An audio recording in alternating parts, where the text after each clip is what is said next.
Sorry for the wait. Chime on in to the phone. Let's get it.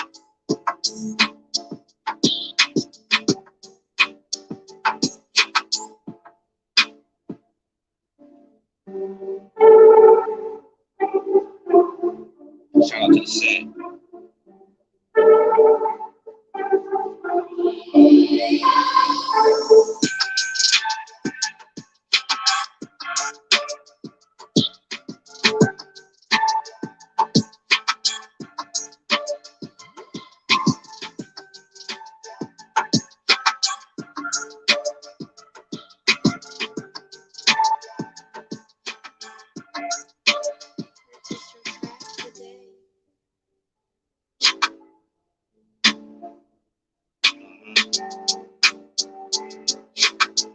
Yeah, now I'm going in tonight, baby.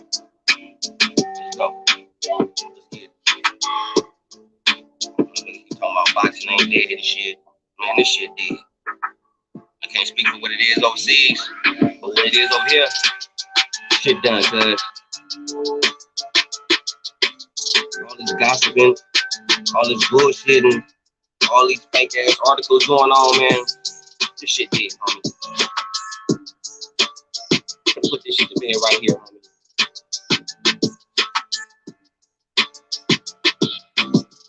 Everybody want to gossip about this bullshit going on in boxing and all that, bro. Let me tell y'all something, man. First, we got this whole little thing with Charles Martin Wilder. Now we got Wilder and man, fuck all that shit, bro. We going in, man.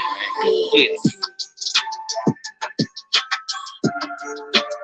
Stank Davis talking about moving up to 140 and shit.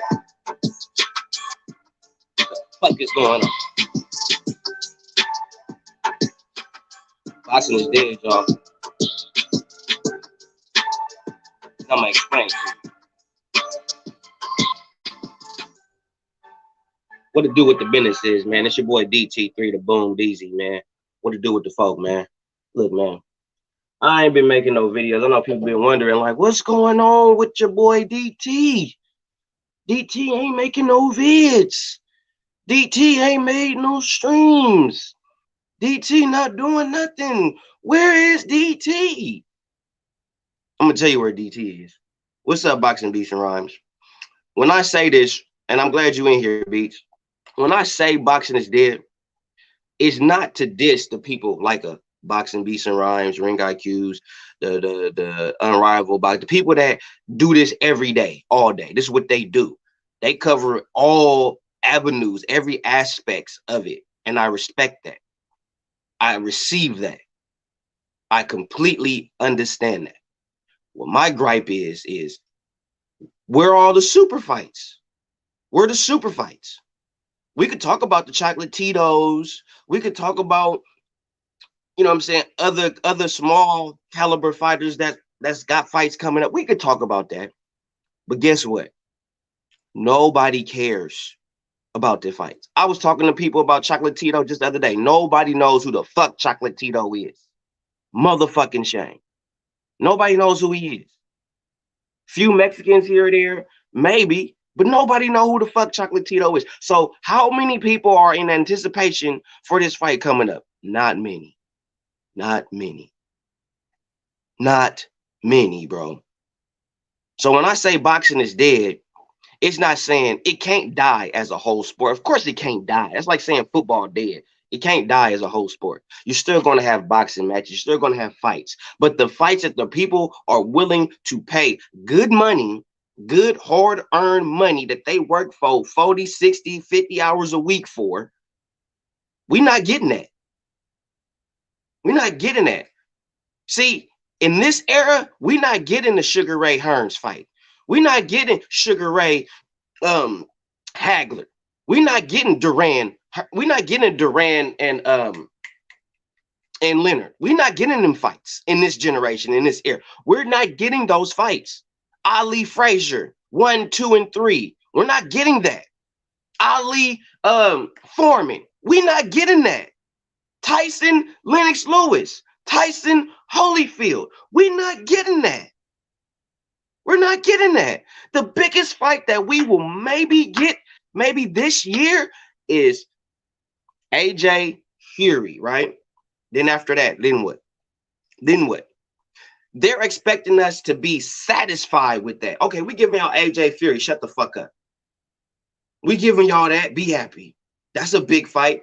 It's way more big fights. AJ Fury may be the biggest, but there's other big fights that people want to see, that people want to pay for, that you motherfuckers ain't making happen.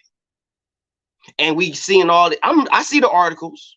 I see the articles. I see the bullshit. I ain't got time to make a video or a live stream based on every article. I'm gonna look like a motherfucking fool because what's gonna happen is I'm gonna contradict some shit because I'm gonna be supportive of one thing in this article, and then 2 months later, or 2 weeks later, or hell, 2 days later, all of a sudden, it's a completely different story. It's a completely different situation.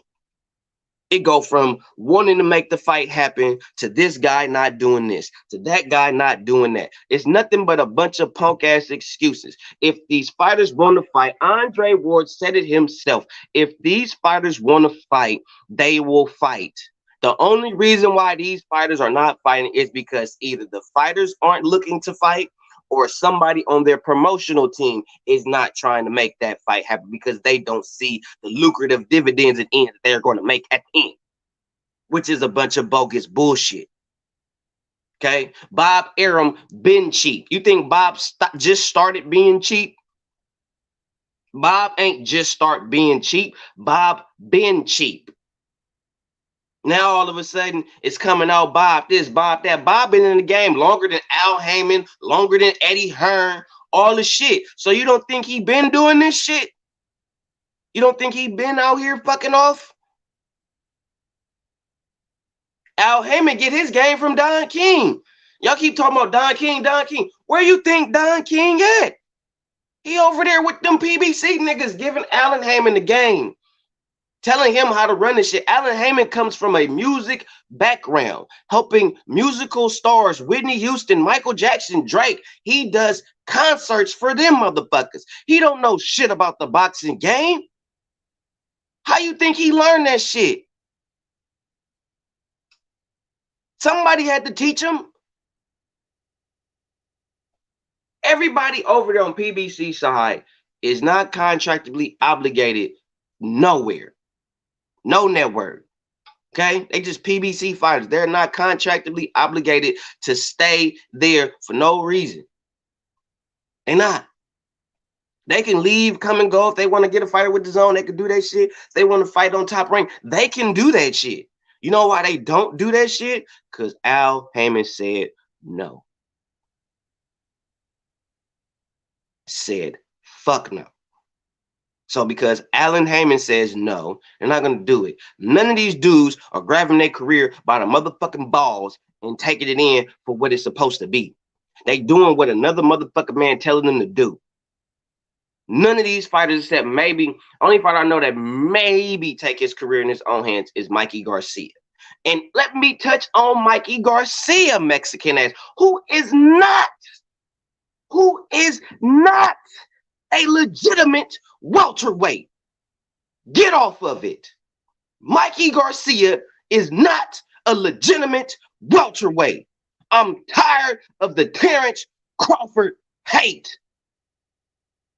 We will legitimize Mikey Garcia at welterweight, but we will not legitimize Terrence Crawford at welterweight because he ain't done enough at welterweight. But we gonna legitimize Mikey fucking Garcia, a lightweight, at welterweight? Really? Because Errol Spence chose to fight Mikey Garcia instead of Terrence Crawford? So we gonna legitimize Mikey Garcia because of Errol Spence? But Terrence Crawford has been getting ducked by God and everybody in the welterweight division? And you won't legitimize Crawford? But you hoe-ass niggas, some of you YouTubers too, will legitimize Mikey Garcia?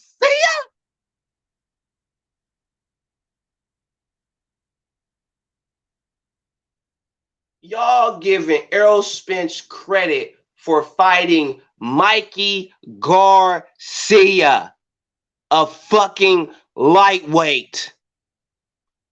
A lightweight. His biggest win at fucking welterweight is Jesse Vargas, a stepping stool. And you legitimize someone who has never won a belt at the weight, ever. But Terrence Crawford got a belt. But he's not legitimate. Well, he hasn't done nothing significant at welterweight. But we will literally legitimize Mikey Garcia. I like how people want to shit on Terrence, but y'all ain't saying shit how these PBC motherfuckers is hyping up Mikey Garcia like he the second coming of motherfucking Mexican Jesus. Miss me with that fuckery. I'm tired. Boxing is dead. The true essence of what boxing is supposed to be is dead. Everybody's sitting there talking about we gonna get at Terrence Crawford. No, the fuck we not. I'm not holding my breath. I'm not holding my breath for Terrence Crawford. I'm not doing it. Because Errol Spence told you punk ass niggas what he wanted to do. Mikey Garcia, Keith Thurman, Manny Pacquiao, Danny Garcia. He mentioned Terrence, huh? No, he ain't saying nothing about Terrence. Motherfucker ain't said shit about Terrence. Terrence Crawford is not in the limelight or in the forefront for Errol Spence. He already told you that.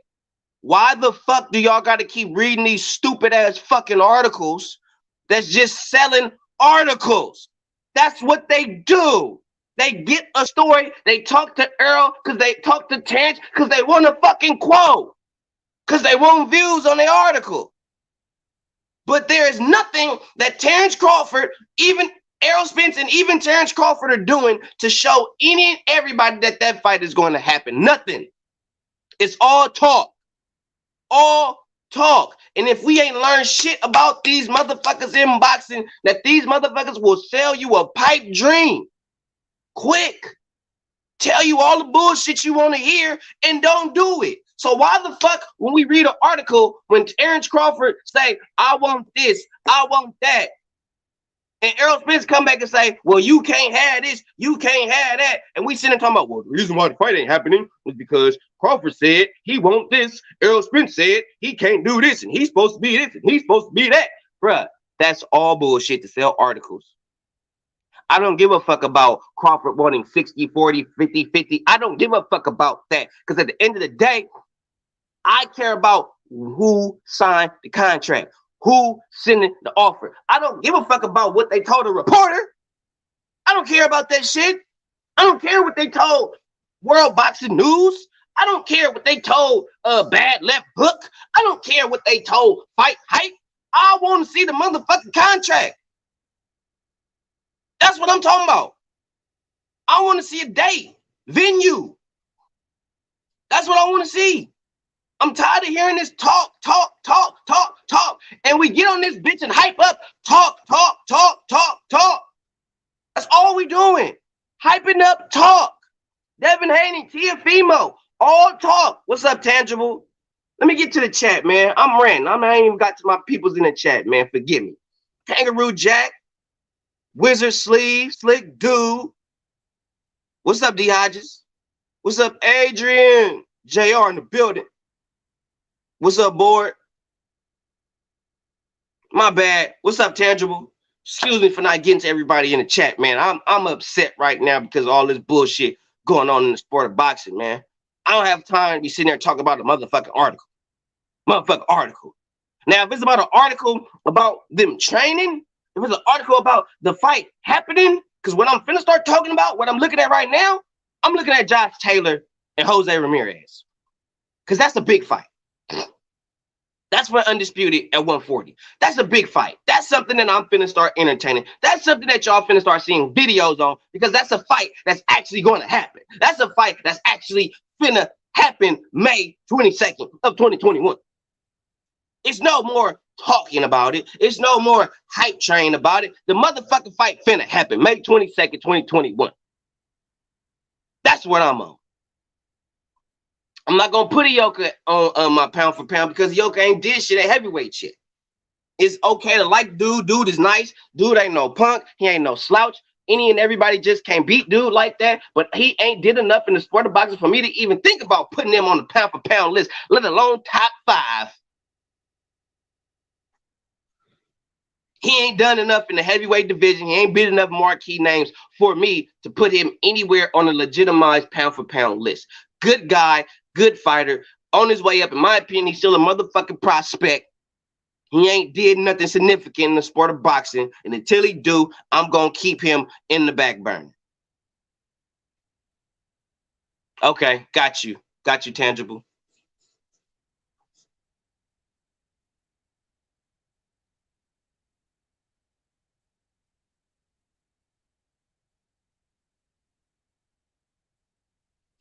Hold on real quick.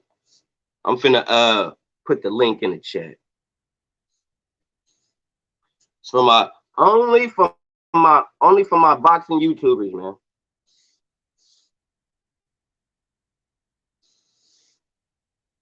Cause I've been trying to get Intangible on the stream for a minute.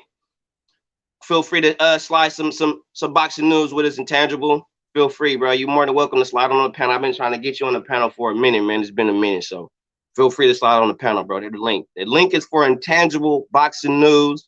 For any of my other brothers that know, they're more than welcome to slide on the panel. So if you got some time, Intangible, if you ain't doing like no homework or nothing, you ain't got to get ready for school or nothing, man. Feel free to slide on the panel, bro.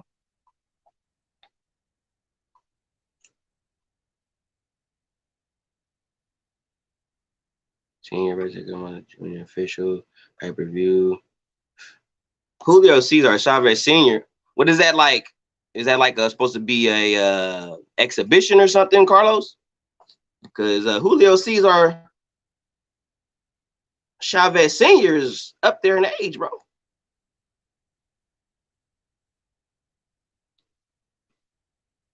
Oh, Beats still in the building. What's up, Beats? Yo, fam, what's up?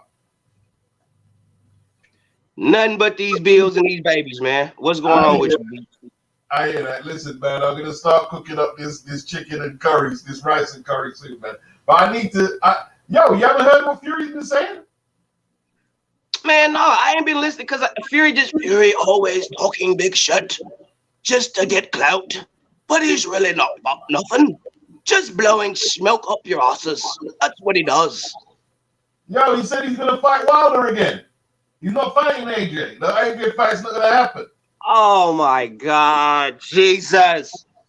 First, Wilder's supposed to be fighting Charles Martin. Then Wilder not fight Charles Martin. He fighting Andy Ruiz. And now Wilder's supposed to be fighting Fury. Man. Fury said he's drinking 12 pints of lager a day. He's not training right now. Fury, what else did he say? Oh, you don't know what's happening behind the scenes. You know, what did he say? Manny Pacquiao and Floyd took 5 years to happen. I don't think the AJ fight's happening. If it's going to happen next, no. But it will happen down the line. This guy's got no intentions to fight Anthony Joshua, bro. None. Wow. And everywhere I'm seeing, because I just saw on my Google when I get my notification, it just showed Bad Left Hook promoting Wilder versus Andy Ruiz. Man. Talking about that's supposed to be Wilder's next fight. It's a mess. It's a mess right now. It's a bloody mess. You know? It's like it's ridiculous, Beats. Like I miss the old days, Beats. With Tyson Fury has been saying the inactivity is not the best preparation to fight AJ. But yet you're gonna fight Wilder next with no preparation. So what, is that the warm up? I mean, listen, this guy is full of crap, and there's a lot of channels not calling it as it is. Fury is shook of Anthony Joshua. It's as simple as that. I don't want to be hearing that he's mentally strong and this is his mind games and his politics. I'm not interested. If anyone's going to come tell me that, I'll walk off this stream right this second now. I've got better things to do. What's up, Tangible? What's going on with the folk? So thanks for having me on.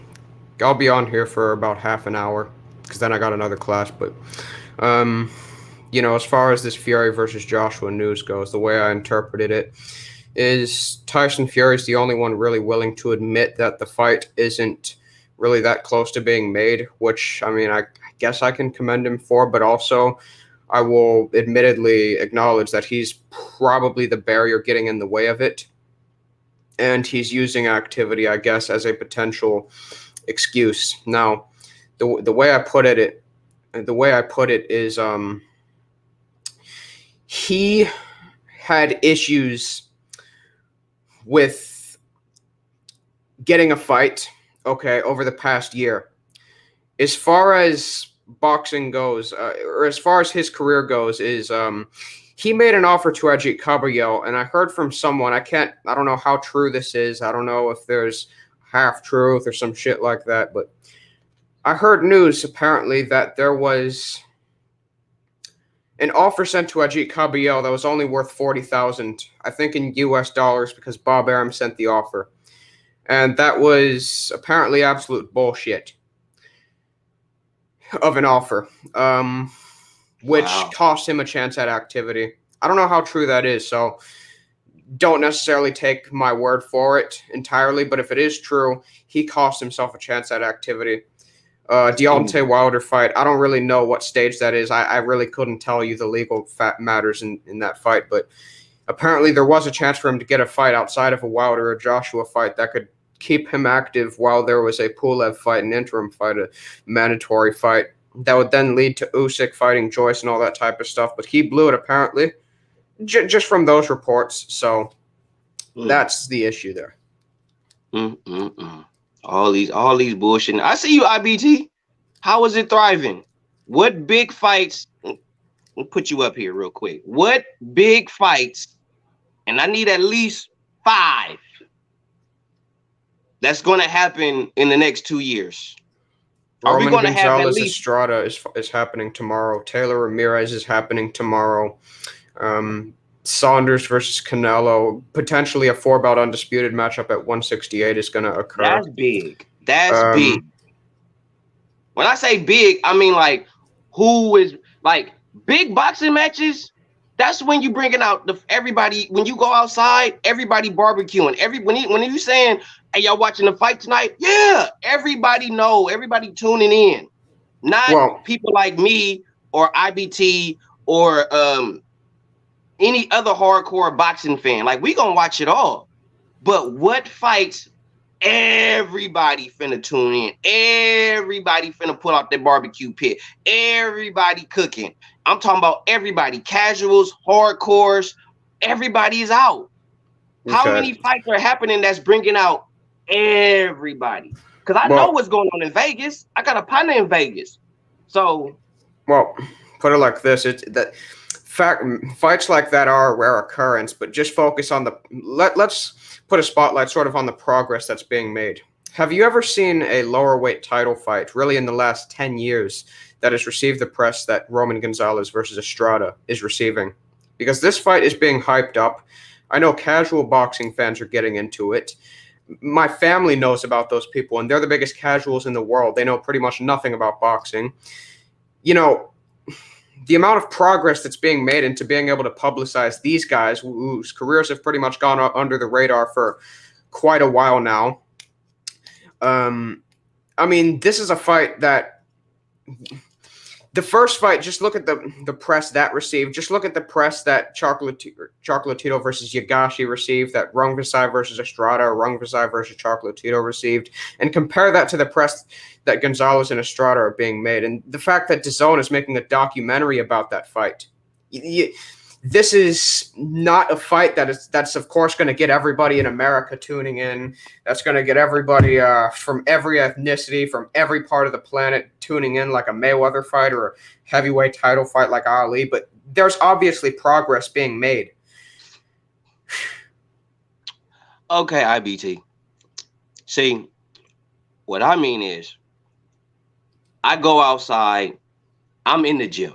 So when I ask people in the gym, and I'm talking about audacious, not because y'all think I'm talking about a Muay Thai gym or an MMA gym. No, I'm Talking about a boxing gym. Okay. Now, the trainers, few of them know about it. Not all of them.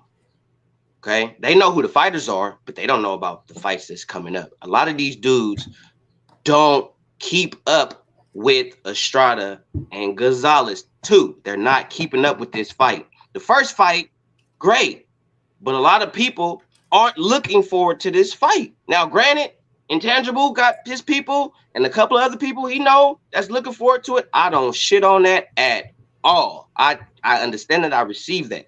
But what I'm saying is I'm in Fairfield, California. I'm in the Bay Area.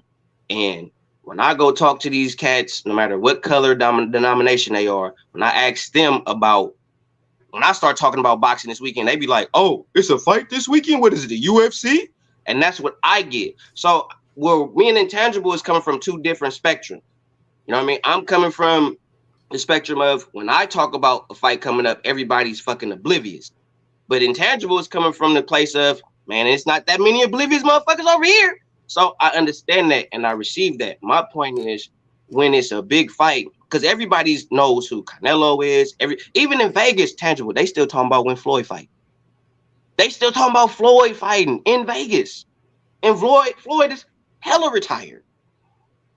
Hella retired. But they still are talking about when Floyd is fighting. And I hear you. We supposed to bump up, talking to IBT. We supposed to elevate the sport. But you elevate the sport by talking about the fights. You don't elevate the sport by talking about the gossip.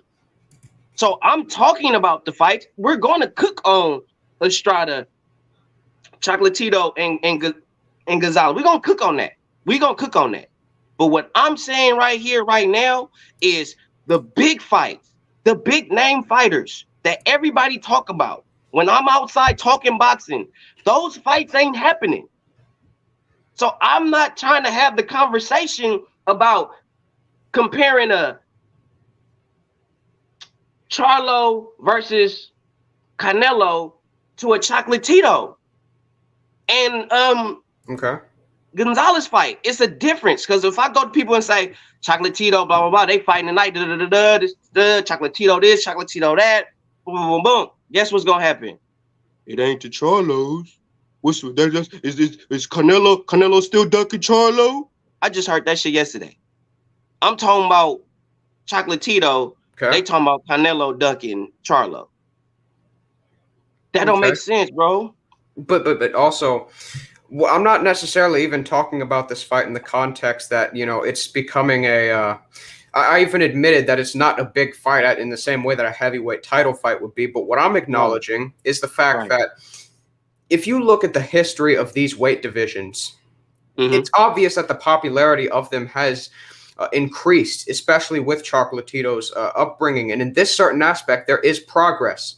Now, in previous title fights in these divisions' history, how big of a star was Masamori Tokiyama in the 2000s? Not a big star. How big was Santos Laciar versus Gilberto Roman? Not only in the States, but in Latin America, in South America, in Argentina, where the first fight took place. There was no big push for those fights. There really is no historian that's, you know, that are pointing to those fights and talking about the historical context of those fights. There are going to be people in 20 years' time, and there are even people talking about these two's previous fights now, which occurred in China, which occurred in Japan, which occurred in. People are talking about those fights. The relevance of Miguel Canto's career in comparison to Chocolatito, history is going to look more kindly to Chocolatito's career. So I'm not comparing these guys to the heavyweights, because obviously the heavyweight division is the glamour division, and we have yet to see the huge fights. But even if you want to look at the huge fights of the heavyweight division as of recent, Joshua versus Klitschko, that did the biggest numbers for Wembley Stadium in history. If you want to look at Tyson Fury versus Deontay Wilder, it did around the neighborhood of 1 million pay-per-view buys. You know, that's something that's pretty much around the standard of a top echelon heavyweight fight for a specific era. So even though boxing is not necessarily on the upswing in the States entirely, you are looking at different jurisdictions where boxing is actually growing. In Japan, you have Kazuto Ioka doing 10 million views for his fights. You have Naoya Inoue doing big views in Asia, and now he's becoming a bigger name as far as, you know, in the American jurisdiction. And Ryota Murata is obviously a big star in Japan. In many different parts of the world, there's bigger progress than in America. Obviously, American boxing isn't at its absolute peak, but in different parts of the world, boxing is more so on the upswing. Got you. Got you. I can receive that. I can receive that. Why do y'all take, when I say boxing is dead, y'all take this shit too fucking literal? Boxing cannot die as a sport as a whole, bro. It's impossible. I'm just saying the fights that we really want to see is too hard to make now. It's too fucking hard. I'm tired of talking about article to article to article to article to article. Bro, I'm tired of talking about gossip. We was just on, I don't know if it was Intangible or IBT, but we was just on particular DJF about gossip. We were just on that.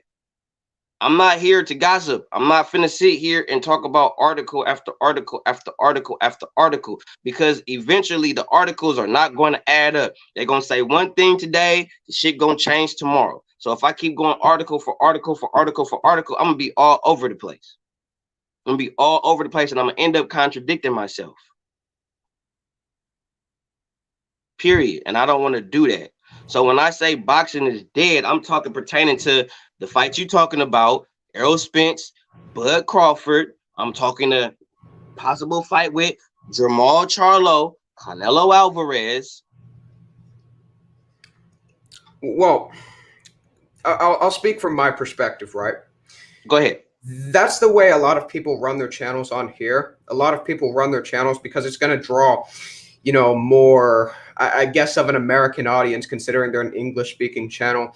If they talk about constant news from, you know, heavyweights like Joshua and Fury and Teofimo Lopez and Spence and Crawford, obviously it's going to draw a certain amount of views. But I have a solution for that. How about, you know, because the way I run my channel, I really only talk about fights that are going to occur. Right. Or maybe I'll talk about the technical aspect. And the thing is, you know, how about we just stop talking about this type of these articles? How about we just hype up the politics of the sport when these fights are actually made, or when they're close, or whatever the case may be? How about we just talk about those specific aspects? Because the more we talk about the political things, like, you know, when a fighter is going to sign off on a contract, or how close some people are to a fight, whatever, that's just adding more fuel to the fire. Because every single time things like this occur throughout history, fans are just going to consume until they're played, until they're getting milked, until they spend more money on a product that is never going to come out. I agree with that. But IBT, Canelo and Charlo, that's still a big fight in America. It's a big fight. America is a very big market, period. You know what I mean? And I could sit here and talk about, I like Inoue. I think Inoue is one of the most dangerous small fighters in the game today. I think he gives people problems at 130 if he's able to manage the weight right. If he can deal with the weight at 130, I think Inoue could do damage at 130. 135, that's a stretch, because the man came from like, what, 118 or some shit. So 108. I think he could, I think he could do some damage. I mean, because I've seen him when he's not in camp. You know, Inoue got some size to him. So I do think he could go as high as 130. I don't know about higher. You know what I mean? It don't matter if he's overrated as a draw. I agree with you that he's overrated as a draw. But guess what? He's still a draw. He's still a draw. I felt Lomachenko was overrated as a draw, but he's still a draw. I do. I felt like he was just super hyped up, too quick. Because if you look at the people that they use his highlight film off of via Lomachenko, if you look at that, right, who are those fighters that he beat? What have they done since he's beaten them? Nothing. So I'm not too impressed by that personally, really, to be honest with you. Loma don't got 20 fights under his belt. The man got damn near what, almost 400 amateur fights. So he spent most of his career fighting in the amateurs. I don't know if he even gonna make it past the 25 fight mark. Isn't Lomachenko like 31, 32 now? 32 or something like that. Now, Right. So go ahead. Go ahead, Tangible. you know, I feel like the best thing we can do as a community. I don't know. I don't think really many people are going to follow up on it because obviously people are going to be interested in the in the drama. But I feel like the best thing we can do as a community is spotlight the fights that are actually being made and the qualities of the sport instead of the negatives or what's turning into a negative or what's driving the fans insane, like the politics of the sport, because Mm-hmm. that's just counterproductive. If we can Mm-hmm. talk about fights like Gonzalez versus Estrada or fights that are actually scheduled, we're not giving into the promoters. I mean, I'm not sure how articulate this is coming out, but we're not giving into the promoters and what they're trying to sell us and how they're trying to pimp us and all that type of stuff. We're actually buying into the products that are satisfying us as fans. Bottom line. Yeah. And what I mean is when I say Charlo ain't done shit. He ain't done shit. And I tell people all the time when it comes to this boxing shit, if you want a Canelo fight, because a lot of y'all don't want a Canelo fight. Y'all do all this talking for Canelo fight. I want Canelo ducking me, Canelo this, Canelo that. If do you hear Khalid Plant saying anything about Canelo? Do you hear Khalid Plant going out his way to talk shit about Canelo? No. You know why? Because Khalid, no. As long as he holds that IBF belt at 168 pounds, guess who finna come knock at his door and come see him? Saul Canelo Alvarez. So as long as you have something that Canelo won't, you ain't gotta say shit about Canelo because he's gonna come to you. So if you really want a Canelo fight, Jamal, you fight, and it should be easy for you to make. You fight, Khalid Plant. You get because Khalid Plant is a PBC fighter. Am I correct?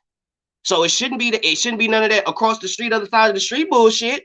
So you fight Khalid Plant, you beat Khalid Plant, you get that 68 IBF strap, and you sit your ass there, kick your feet up, and wait for Canelo to knock at your door. What's wrong with that? If you really want a Canelo fight, Benavidez, shut your ass up, because you was already in line for the Canelo smoke. You was already in line for that. All you had to do was make fucking weight. That's it. All you had to do was keep your fat ass from the goddamn buffet table, and you'd have been able to get you a Canelo fight. All you had to do was sit your ass there and wait, and we wouldn't have saw Canelo Alvarez beat the fuck out of Yonder Yildirim. We would have saw Benavidez fight Yildirim. And they probably would have been hyping up, they'd have used that fight to hype up Canelo, Billy Joe Saunders. And then after that, then we probably would have got the hype for Canelo, Benavidez. But nah, that's too much like right. What's up, IBT? You've been giving me hell all day. What's up, bro? Yeah, can you hear me? What's up? Yeah, I hear you. Yeah, so I hear what you're saying, and I agree with some of it. I agree with like 70% of it. But, What I do now, IBT? bro, boxing is not dead. How can you be saying that the sport is dead when there's a fantastic fight going on this weekend, a truly amazing fight happening this weekend, and instead, the day before the fight, we're up here talking about fucking Charlo. What? Like Canelo Charlo, I No. think has been blown up as that is a big fight in the American market. Charlo had a Don King pay-per-view behind him. He had what was it? Jermel versus Rosario, 3-belt unification. Jermel versus Derevianchenko. Luis Neri was on the undercard. Daniel Roman was on the undercard. Brandon Figueroa was on the undercard. Like all these world title fights on the undercard. All these former world champions, unification, right? John Real Casamaro was on the It's actually in retrospect crazy to think about. I'm forgetting how good of a pay per view it was, and it did between 100 to 120,000 pay per view buys. And I'm supposed to believe that this is the guy who's gonna have this. This is the next big massive fight. Like why any fight Canelo has is gonna draw a tremendous amount of attention. He was trending up for 3 days in a row on Twitter versus Avni Yildirim, right? I think he'll do fine. I think it'll do a lot of pay-per-views if you were to do that versus Charlo. But Mhm. I don't think it has anything to do with the sport needs a big fight. Canelo has been active. AJ versus Fury, that's something that's been talked about. Ruiz is going to be fighting soon. And even though it's not an opponent I'm interested in, at least that means he's going to be active. He could be fighting Wilder. That would be a big fight in the American market, as you want to say. Um, Errol Spence is going to be fighting Ugas, or he could be fighting Pacquiao, or Pacquiao could be fighting Mikey Garcia, or Terrence Crawford. Terrence Crawford could be fighting Sean Porter. Teofimo could be fighting Haney. Ryan versus Haney. Uh, you have a bunch of stuff like that. Tank could be fighting any of those 135 pounders. He could be fighting any of those 130 pounders. I think Valdez Tank would do it like that would get so much attention, right? Valdez at this point has done himself a tremendous favor in terms of with viewership. With this fight with Burchell and the build up and promotion the Top Rank did for that. Tank, he's proven that he's a draw, right? I mean, even if you want to say just on viewership or on casual audience, which I don't think we need to pander to, they're currently being pandered to. We have a hell of fights that can happen, that are going to happen, and that are happening now in front of us tomorrow. That is an amazing fight. I cannot stress enough. Got you. So, with that being said, how many best of the best pound for pound top 5 fights are being made? Not fights that can be made. And you're right, there are a lot of fights that can be made. There are a lot of fights that are being made. But the fights that people are talking about the most are not. Like what? That doesn't take away from the fights that are happening, that are good fights. I don't take nothing away from that. I don't knock that. I don't dispute that. I will never do that. What I am disputing is I'm tired of all the hoopla and gossip surrounding the sport. And when it comes to fights like what you're saying right now, IBT, that are coming up, nobody's been was hyping this fight up like that. You might hear some talk about it today or maybe yesterday, but this fight been talked. This fight been in the makings, been in the works since what, last year? And now that the fight is here, now everybody wants to start coming. Oh man, we got big fight. This fight. Let me tell you something.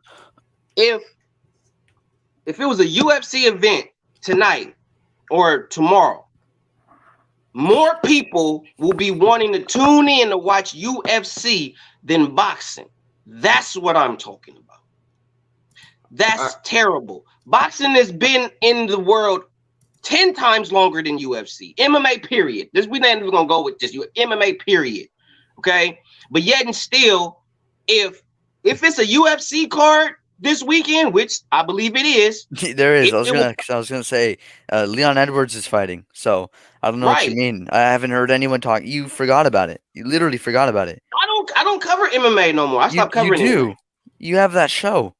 I stopped covering it. I don't do it no more. I don't do combat okay. anymore. Well, at least within the past month, you were covering the sport in some capacity. Yes, and when you cover a sport, you know about the upcoming events. So even then, at the very least, if you're a casual follower, as you're saying, a casual versus casual, in this case, it's a little difficult because you would consider yourself following the sport. I guess you don't. No, I'm casual. I ain't flex. Okay, casual. So you're a casual. You didn't know then. You didn't know there was an event.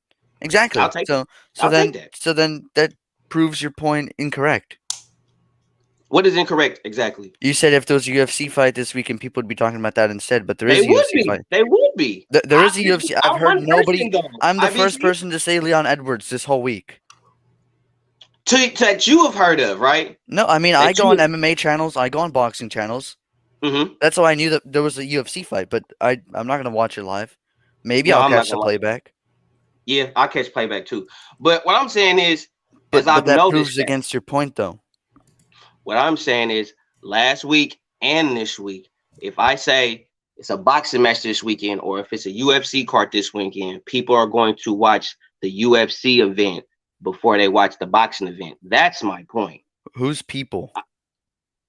Mostly everybody that I've talked about when it comes to this, from boxing gyms. Are you talking about a casual fan, or are you talking about a casual who doesn't even watch combat sports and they're presented with an option?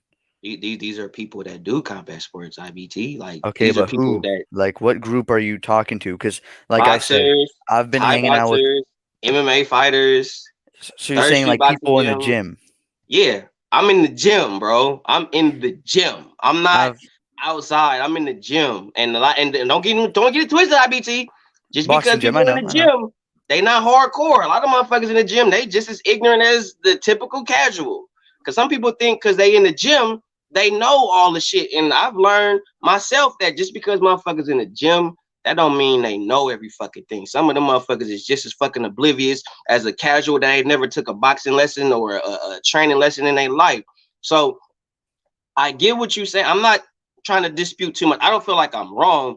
What I'm saying is like I said, if it's UFC this weekend, people are going to tune in and watch that more so than a boxing match. People will be quicker to tune in to a UFC event over a boxing event, which I feel is fucking atrocious. I feel like your standard for boxing is a bit too high. Like It's of honestly, course it's It's high. not even I grew that. up spoiled. It's I grew not. up you I grew was up spoiled, but did the winner of Trinidad versus De La Hoya become undisputed at 147? No. How long how did it take for there to be a consensus top heavyweight after Tyson? It took all the way until 99. what fight is in comparison right now? I like how y'all are coming up with the analogy. I like it. I get it. What I'm saying is, how many Trinidad De La Hoya caliber fights are finna happen? I'm not knocking the fights that are happening. I'm not going against that. That's why I agree with y'all. I love y'all. I think what y'all doing is great. Y'all points is on GQ smooth. I feel y'all. What I'm saying is, I want to see them De La Hoya Trinidad fights, bro. I know y'all want to see them too. That's what I'm talking about. When are we going to start getting to see these fights? Wasn't we just talking about Wilder fighting Charles Martin? Now Wilder not fighting Charles Martin. Now we talking about Wilder fighting Andy Ruiz. Now we talking about Wilder fighting Fury a third time. Which one is it? First Fury was We supposed just to got a fight pay-per-view AJ. that was only a couple 100,000 less than De La Hoya Trinidad. Yeah, by the way, Mark's backstage. But yeah, I it's know. not like we're not getting big fights. If you want to talk about Oscar versus Trinidad, which was a good fight, but let's be real, it was a good first half and it was kind of boring second half, Yeah, right? facts. Right? But it Facts. garnered a lot of views. It was a very big cultural event. It's still an iconic fight. Lomachenko versus Teofimo Lopez, 3 million plus viewers. Mm, Similar that, pace too. Lomachenko was stagnant in the first half and it was fire in the second half, kind of reverse. So yes, there are fights of this magnitude occurring. How many? How often? How That's what I'm saying. I just said one that happened recently. Another one that we were just Lomachenko watched. Tiafimo happened last year, like early That was last year, like and that three was months one ago. fight. That was That was one not early fight. last year. Tiafimo and Lomachenko? Yeah, that was not early last year.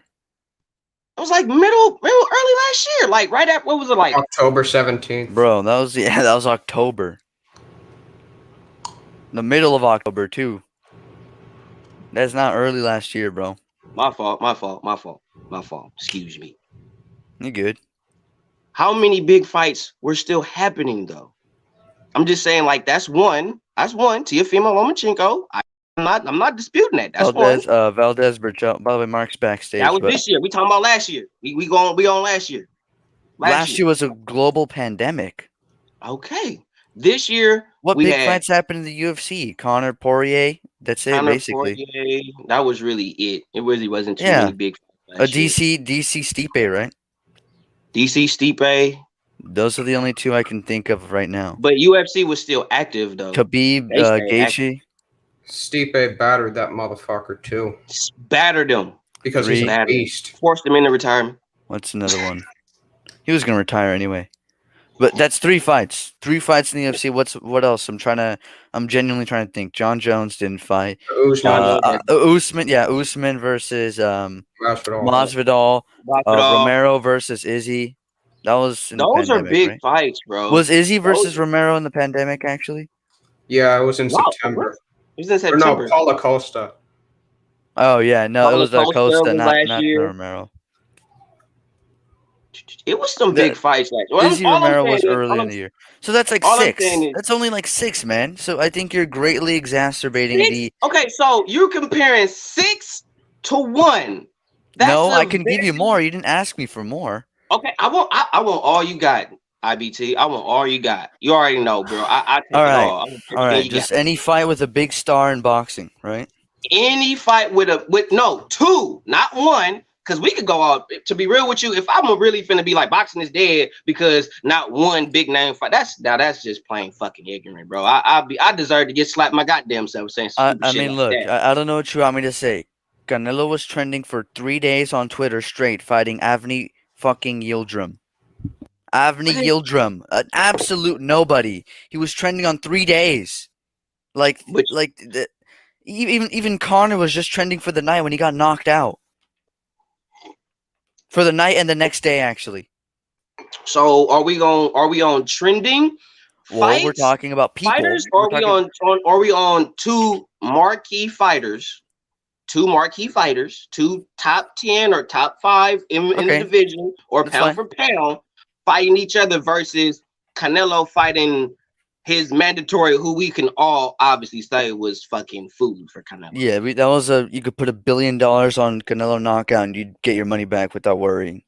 Yeah. So Yeah. I'm just saying That's I want fine, to but he was see. still. But you were talking about the popularity of the sport. Now you're talking about the quality of the fights, which then leads me to say this weekend we have a fantastic pound for pound Hall of Famer, all-time great fight happening. But then you're gonna switch it back to the viewership, and then when I bring up how Canelo's doing this great viewership, you're gonna go to the quality. So do you?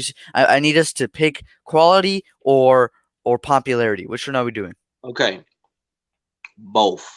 Okay, so It's both. Okay, I'm gonna explain to you why. All right. So when I talk about fighters fighting each other, that's what I'm talking about. Big name fighters fighting each other, right?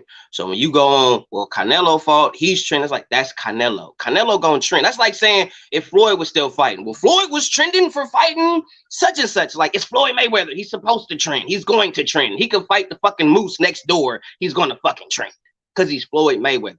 What I'm saying is I want to see more big names fighting each other.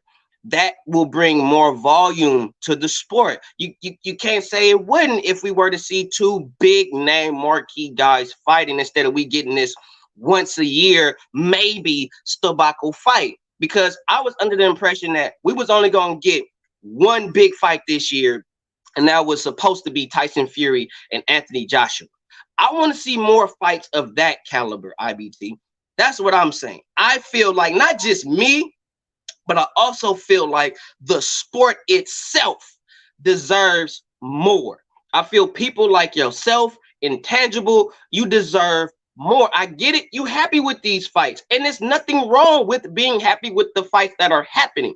I'm not mad at that, but I feel that how long are we going to be satisfied with getting okay fights, or we'll just settle?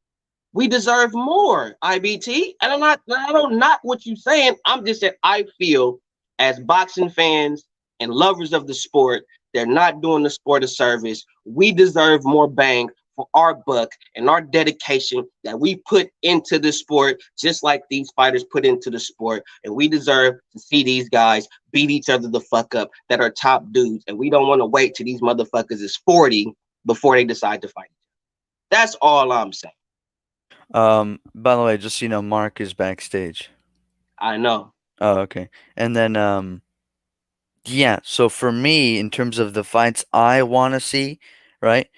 Mm-hmm. If you're actually talking about me personally, Go ahead, I IBT. want to see the fight this week. Like my number one fight in the sport. If you tell me, okay, AJ Fury, Spence Crawford, Canelo Charlo, like whatever combination of fight you want to do, if you can say none of these fights will happen except this one mega fight that you pick, who are the two Mm-hmm. fighters? I pick Estrada versus Chocolatito. Like that's for me personally my number one fight. Oh, I My got yeah, you. that's I got I'm you. a big fan of both of these guys. I think they're great fighters.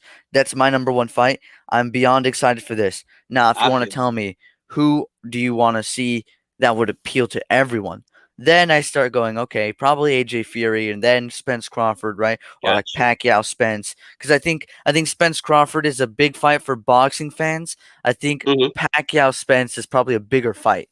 I think Pacquiao Crawford is a bigger fight than Crawford Spence. Like Pacquiao with one of those two is going to be bigger. I think the best, sorry, not the best, the biggest fight to make popularity wise at the welterweight division is Pacquiao versus Errol Spence Jr. I just think that Pacquiao's name, like he's Mm-hmm. one of those guys I can go out on the street, ask some. I could ask a kid, I could ask a grandma, I could ask anyone. Different age group, Mm-hmm. different ethnicity. They're gonna know who Pacquiao is. Right, They're right. probably not gonna know who Terrence Crawford is, right? They're less likely to Yeah, know anyway. So yeah. that's that's I kind of understand that point, but Mm-hmm. for me, quality different from popularity. Mm-hmm. However, some popular fights are also quality. So Mm-hmm. I don't think that because we've already had a lot of quality fights, we've already had popular fights happen last year. We didn't have too many mega fights, but we had some really good fights because of the pandemic. Obviously, I think this year will be different. Although we're hearing a lot of nonsense about AJ Fury, I do ultimately believe that the fight will happen. I just think this is the natural course of events in terms of politics and messiness that happens before a fight of such magnitude. I can't think of very many mega fights in the past 2 decades that have happened easily. Mm-hmm. I think the fight happens this year, and I think it'll be absolutely huge, even if it's not massive in the U.S. In Britain, especially, that fight is going to be ridiculous. So I don't think that the sport is dead at all. I just don't agree with it. Um, I think it's It's a hurtful to metaphor, say. IBT. It's a Okay, metaphor. I don't even think the sport is dying. Is that fair? Forget dying or dead. I don't even think the sport is in decline. I think it's rising at the moment. I'm not saying it's at the apex it's ever been at. I just think uh I think it's on an incline. I think it's rising. Got you. I'm going with for this weekend. I'm going with Estrada. Think Chocolatito take too much. He wants to take some to give some, and I mean he's gotten better. Don't get me wrong. He's not as bulldozing as he was in his younger years. He's fighting a little smarter than that. But I think Estrada I just think he's just gonna have just be a little more of a tactician. I think the jab in this fight, in my opinion, will be the difference maker. And I'm a very avid person about the jab. And when you are fighting a person who is a known hooker, no offense to prostitutes, but when you fight somebody who's a known hooker, you catch him with jabs down the middle, jabs, uppercuts, right down the pipe. And I think that's what will work for Estrada. But if Estrada gets into a firefight, if Chocolatito can pull him into a firefight, then whoa, we in for one tonight, that night, baby. So I'm going with Estrada via SD. I think it's gonna be a close, tight fight. First fight was juicy. I just think it's just gonna be a close barn burner, but I'm gonna edge out Estrada SD. IBT, who you got? Yeah, I think. I mean, I've already stated how highly I rate this fight. I think Estrada will win, though. I just believe that the way their styles matched up in the first fight will be. I think it'll honestly be similar. I think people will be surprised with how the fight goes, but I think that Estrada will pull ahead. Um, there might even be more action in terms of damage being outputted Mm-hmm. because they're at a higher weight class now Yes, sir. and they're more experienced. I think both guys have good defense when they want to, but it's a matter Mm-hmm. of who's going to be taking control of the fight, who's going to be setting the pace, and yeah, so I'm picking Estrada. I think it could be a late stoppage similar to the Quadros fight where it was very back and forth, very Mm, competitive, and it was the superior counterpunching and timing of Estrada that got Quadros, or it could even just be like the first fight, a close decision. I think Roman Gonzalez has declined, but he's one of those guys who like Pacquiao and Donaire. They're so good at their peak that their decline is still good enough to fight against the elite in their primes. And I think mm-hmm. Estrada is around the same area where I think it's somewhere between his prime and experience. And I think it'll just be a good fight. I'm picking Estrada on close decision or late stoppage in a very competitive Gotcha. fight. Got you. Tangible. Who you got, man? Strada, Chocolatito. Who you rolling with, and how? I'm gonna, I guess, deviate, but I have Roman Gonzalez by stoppage here. And the Woo! reason why I say that is because, I feel like some people are not really paying as much attention to some of the wear and tear that Estrada has faced. When it comes to Roman Gonzalez, obviously he's aged quite a bit, but he's had more time to recoup than Estrada. Even when Estrada was on his long stage of inactivity, he was actually facing quite a bit of surgery, and then as soon as he stepped back in, he got right back into a brutal war. Whereas with Chocolatito's stages of inactivity, he's been more active heading into this fight than Estrada has. And when he fought Calify, he didn't take much damage there, nor did he take much damage against Israel Gonzalez. I believe the person who actually has the superior defense is Chocolatito. I believe when Chocolatito, even though his stamina has declined as of late, when he exits the pocket and when he's taking time off in between rounds and in between his attacks, he does sustain defensive responsibility. He's one of the best fighters defensively from a stationary position of the past 10 years. When he's standing back in the pocket, he has one of the best parry games, some of the best head movement you will see from a fighter nowadays. And when it comes to Estrada, I believe that his injuries have taken a big toll on him. I think his fight against Carlos Cuadras, he was throwing a lot of arm punches. He was having a lot of trouble being able to rip off shots and get the same amount of speed and velocity from it, hence why he got caught. He has a lot of defensive lapses. Even though he can be defensively good when he chooses to be, he lapses quite a bit. I don't think he can meet Chocolatito on the inside and win exchanges. And on the outside, I'll just be honest, Chocolatito is excellent at cutting the ring off. And I don't think Estrada necessarily has the same sharpness and velocity that he had when he fought Srisik at Sor Rungvisai. I think now his wearing effects are going to have more of an effect on his game and his technique, actually, than Chocolatito's will. I think Chocolatito's his wear and tear is going to have an effect on his physical tools, and Estrada's effects are going to have an effect on his actual technique, and I think that's going to be the difference here. I think Chocolatito's going to land a straight right hand. They're going to be exiting in and out of the pocket, and Chocolatito's going to catch him.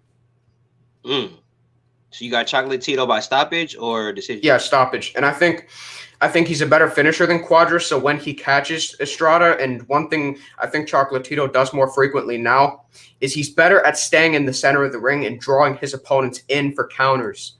That's what Cuadras did. And even though Cuadras comes in at with awkward angles, at very awkward rhythm, I think Chocolatito's patience here is going to play a good role because he'll be standing in the center of the ring, drawing Estrada in. He's going to be looking to counter, which is going to draw Estrada in to draw in exchanges. That's where I think he's going to find his success. You think he's going to catch him slipping? Got you. So we got two. We got two going for Estrada, and we got one for Chocolatito. All right. We got 2 for 1. I'm gonna ask y'all this one. It's coming up. Got a couple months, but I do want to cook on it because it's a for show fight, and it's for all the marbles at 140 pounds. I know the people on the panel know exactly who I'm talking about. We got Jose Ramirez. We got Josh Taylor. May 22nd this year. Tangible. Who you going with for the victory, man, and how? Josh Taylor, clear unanimous decision, but still competitive. He's going to have issues on the inside, or no, from mid-range, should I say. But I think on the inside, his clinch game, his ability to work inside is actually better than Ramirez's. And I think Ramirez is too susceptible to clinches. I don't think he works as well on the inside. I think he's better when he's able to step off the line and work from mid-range from different angles and throw hooks. I think Josh Taylor from the outside is better. I think he's a more educated boxer. I think he's better on the inside. I think he hits close to as hard. I think he's got a great body attack. I think that's going to be a very troubling factor. And, yeah. Who you got winning? I got Josh Taylor. By decision? Yes. Got you. IBT, who you got? And why? I don't know where the fight's taking place. That legitimately will affect my prediction slightly. I think it'll be a really back and forth. Like, I'm not anticipating a robbery or anything. I just think that if it's a real close fight, they'll probably give Ramirez the nod in the States. It's in If Vegas. it's in Vegas. Okay. Um, yeah, I've got probably Taylor on points. I just think that the like if you were to compare each of their comparing their jab, okay, now compare their hooks, now compare, like, if you were to just do a 1-to-1 comparison on all their tools, probably Taylor is advantaged. However, I don't really like the guy, so I'll be rooting for Ramirez, but putting my prediction on Taylor on points. Mm, damn.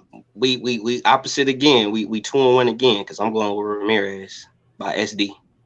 I think his pressure will be too much. I think early from like round 1 to maybe 4 or 5. I think Josh is going to be picking him apart with his footwork, his pure boxing prowess. I think it's going to be a shit storm for Ramirez for the first maybe 2 to 4 rounds, to be honest with you. Because I just think Taylor just has the superior boxing skill of the two. But I just think as the fight progresses, I think Ramirez is going to get stronger as the fight progresses. And I've never really seen Ramirez take too many backward steps. So I got a funny feeling that the longer the fight lasts, the closer these two are going to come together as the fight goes on. And I think the longer the fight lasts, the more it's going to favor Ramirez with his pressure, because he's going to always come forward constantly. No matter what Josh Taylor do to him, he's going to still try to beat, and Ramirez is still going to try to beat his chest. And after a while, if that constant pressure, it will wear you down. And I just think after a while, I think he'll just wear him down and just start beating on him. And I think he'll just edge out a split decision. Well, I still feel it'll be a close fight, though. I still it'll be a real close fight. Like I said before, I think Taylor will kind of do his thug thing within the first 2 to 4 rounds. But I just think as the fight goes on, that constant pressure of Ramirez will break him down, and he'll just get a split decision. Yeah. My Good. issues with that, though, is I don't think Jose Ramirez is that good at cutting off the ring.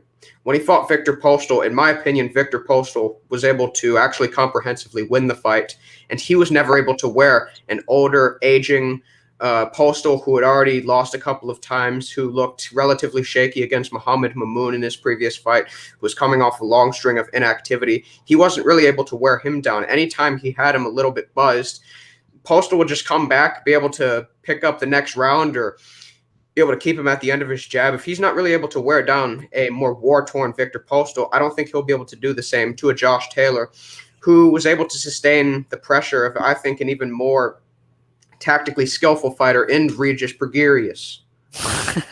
My main thing for this, is I think Postal is definitely a better back foot fighter than Taylor. I don't know if Taylor will be fighting the right strategy. I almost feel that Regis and Taylor, as good of a fight as that was, I think they both had poor tactics. Like, I almost felt they should have had their roles reversed. And I just feel like with Ben Davidson in the corner versus Robert Garcia, granted, this fight I've already felt was pretty 50-50 before with the slight edge to Taylor. I think it'll be a little closer than some people are making it out to be, at least online, because from what I've seen, a lot of people are saying Taylor is like this definite pound for pound and that Ramirez is overrated, even though I don't know how he's overrated when no one's really rating him by that same, Right. So I think it'll be a tougher fight than people expect, even if Taylor were to win. I think they're both very good fighters. I just think that it's probably, I don't know. Every time I want to pick Taylor, I'm also thinking about Ben Davidson. And I honestly just don't know if they can formulate a game plan as good as Robert Garcia can. You know what I mean? That's what I was going to say, because Robert Garcia, not to cut you off, IBT, my fault. No, you're good. You're good. I'm done. That's what I was going to say, because you got Robert Garcia. And you're right, Intangible. That fight against Postal really did show some chink in the man's armor. But I'm going to go on a whim. Intangible, and hope that Robert Garcia saw with the same shit you saw intangible and said, all right, look, we can't do this shit. We do this shit against Josh, he gonna fuck us up. So we have to work on these little quirks and chinks and all that shit here to prepare for this fight. So I'm wishful thinking here and thinking that Robert Garcia saw the same shit Intangible saw, and they are working on that in camp. So when the fight comes, he'll be able to cut the ring off. Because I honestly do feel that the way that Josh Taylor fought Regis Prograis was fucking stupid. I don't think he should have fought him in the phone booth for most of the fight. I think he should have tried to box him, but at the same time, Prograis is a pure boxer. So I think it was just kind of one of those styles make fights. You got two dudes that are kind of natural boxers, and then they realize, okay, who's going to outbox who, and they just say fuck it, and they go at each other like rams, and it turns into this brawl and hell of a fight, possible fight of the year type shit. So I think Josh Taylor may be even willing to engage a little bit more. Maybe. I hope he does, because that's the fight that Ramirez needs. He needs Josh Taylor to engage, because if Josh Taylor decides to stay on the back foot and box his ears off, I don't know. But can he keep up? Can he keep that pace up for 12 rounds though? You think? My thing with Taylor is I don't know if he can do just one of them for 12 rounds. Like, I don't think he can beat up Ramirez on the inside for 12 rounds, and I don't think he can outbox him for 12 rounds. I think there will be a point where he tries to do one and is either forced or opts to do the other one, right? Like, I see him changing his game plan in the middle of the fight. Either he's going to be boxing, it won't work, and he switches to inside fighting, or he'll be trying to fight him on the inside, and he'll go, you know what, I'm playing into his hands, so let me try to box. I think one of those two happens. I don't think he just outboxes him or just beats him up on the inside. I don't think, like, stamina-wise, I think Ramirez is more durable. Even though the Postal fight was, shaky, a close decision. I mean, Postal is a good fighter. I know he had a shaky performance before that, but he hurt Josh Taylor. He looked good versus Taylor. He he gave Crawford a good fight, and that's still Crawford's best win to date. So he's only lost against elite level fighters, Postal, and in my opinion, I think he's a better back foot boxer. I don't think Taylor will be able to keep that up for the whole time, and I don't think he'll be able to fight him on the inside the whole time. So that's just where I'm coming from with that. And in terms of stamina or like durability, that's what I was going with. Durability, we saw Josh Taylor get hurt by Postal, right? And I don't think I've really seen Ramirez hurt, like, basically, period. Not badly anyway. Intangible, what you think about the stamina of Josh Taylor? Do you think he'll have the stamina to go with Ramirez in the pocket for 12 rounds, or do you think he'll be able to box, or do you think he'll be able to box when he needs to, brawl when he needs to? Do you think he'll have the stamina to deal with that pressure style of I do think Ramirez does have actually a advantage in stamina. I did see Josh a bit gassed later on in the Regis Prograis fight. The one thing though is I don't actually think Josh's game plan against Regis was that bad. Sometimes the best way to fight pressure is with pressure, because if you force a pressure fighter to move backwards, if you're able to bully them and get them on their back foot and negate their strength, that can lead them to having less options. Like how Spence did against Porter. Got you. I think Josh Taylor got to hurt him. I think he got to hurt him. I don't know when that will come, but I think when he hurts Ramirez, that's when we'll probably start seeing Ramirez like get on the back foot. When I say hurt him, that don't mean people hurting him and he's finna go to sleep or get knocked down and stuff. I mean, like, he hit him and he's like, oh shit, this motherfucker got popped. Like, he can do some things. Let me be a little more cautious about how I go at this dude. And I think if Josh Taylor makes Jose Ramirez second guess his advance, he won. If you make a guy like Jose Ramirez second guess his advance, like, I don't know if he's finna jab or if he's finna throw a hook or if he's gonna move. If you making that dude second guess his advance, you pretty much won that fight. And if Ramirez is doing more thinking than punching, and Josh Taylor is just going with the flow, letting his hands go, that's an easy win. Easy work. But I don't see Josh Taylor really hurting Ramirez too much, but I do, like I said, I'm going with Ramirez edging it out in the SD because I do think eventually in the mid to later rounds, it's going to become a barn burner. It's going to become a barn burner. I think it's going to be a tactitional boxing match in the beginning, but as the fight goes on, the longer the fight goes on, and that pressure is going to turn into a barn burner. I honestly believe that from the mid to later rounds, it's going to be a barn burner. And I got Ramirez edging it out because I don't think he can fight on the inside with Ramirez. I mean, correct me if I'm wrong, fellas, but I do not think that Josh Taylor can fight on the inside with Ramirez the same way he did with Reach's program. Yeah, with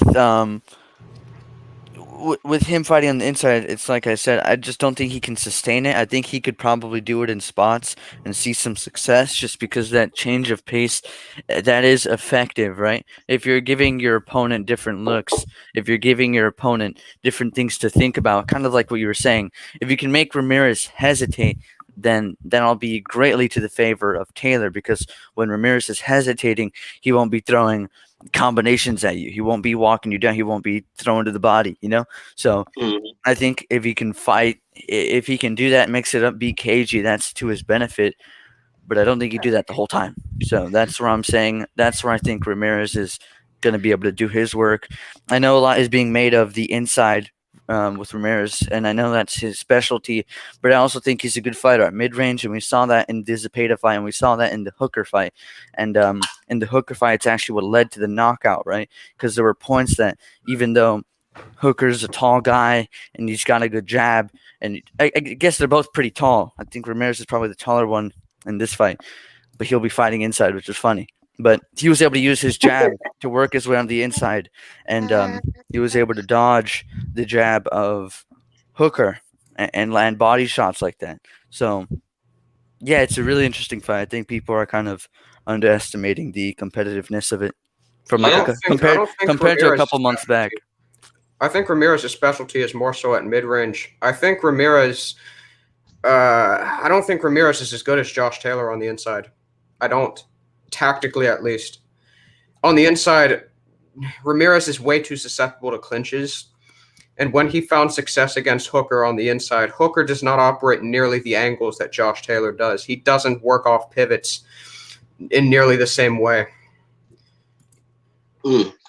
Well, for one, Yeah, Hooker shouldn't be trying to fight on the inside. No way. He's too damn long. He's too rangy.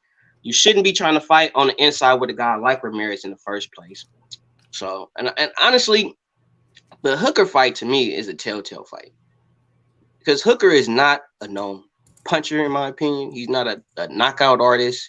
He's not a guy that's really, from what I've seen, really finna keep you off of him. He's more of a pure boxer. You know, he gets you with his boxing prowess and all that. That's cool. That's sweet and all. But when you fighting guys like Josh Taylor and that Jose Ramirez, you got to hurt these dudes. And if you don't hurt them, they just going to keep coming constantly over and over and over and over. Y'all eat that. I'll eat that. I'll eat that. I'll eat that. And then I'm just going to break you down. Pressure busts pipes. And if you constantly putting that pressure on this dude, going to the body, man, you take that shit for 2-3 rounds straight and see how you feel. And I just honestly think that Ramirez is, honestly, that's something that we haven't really touched on. Because is Josh Taylor a known body puncher?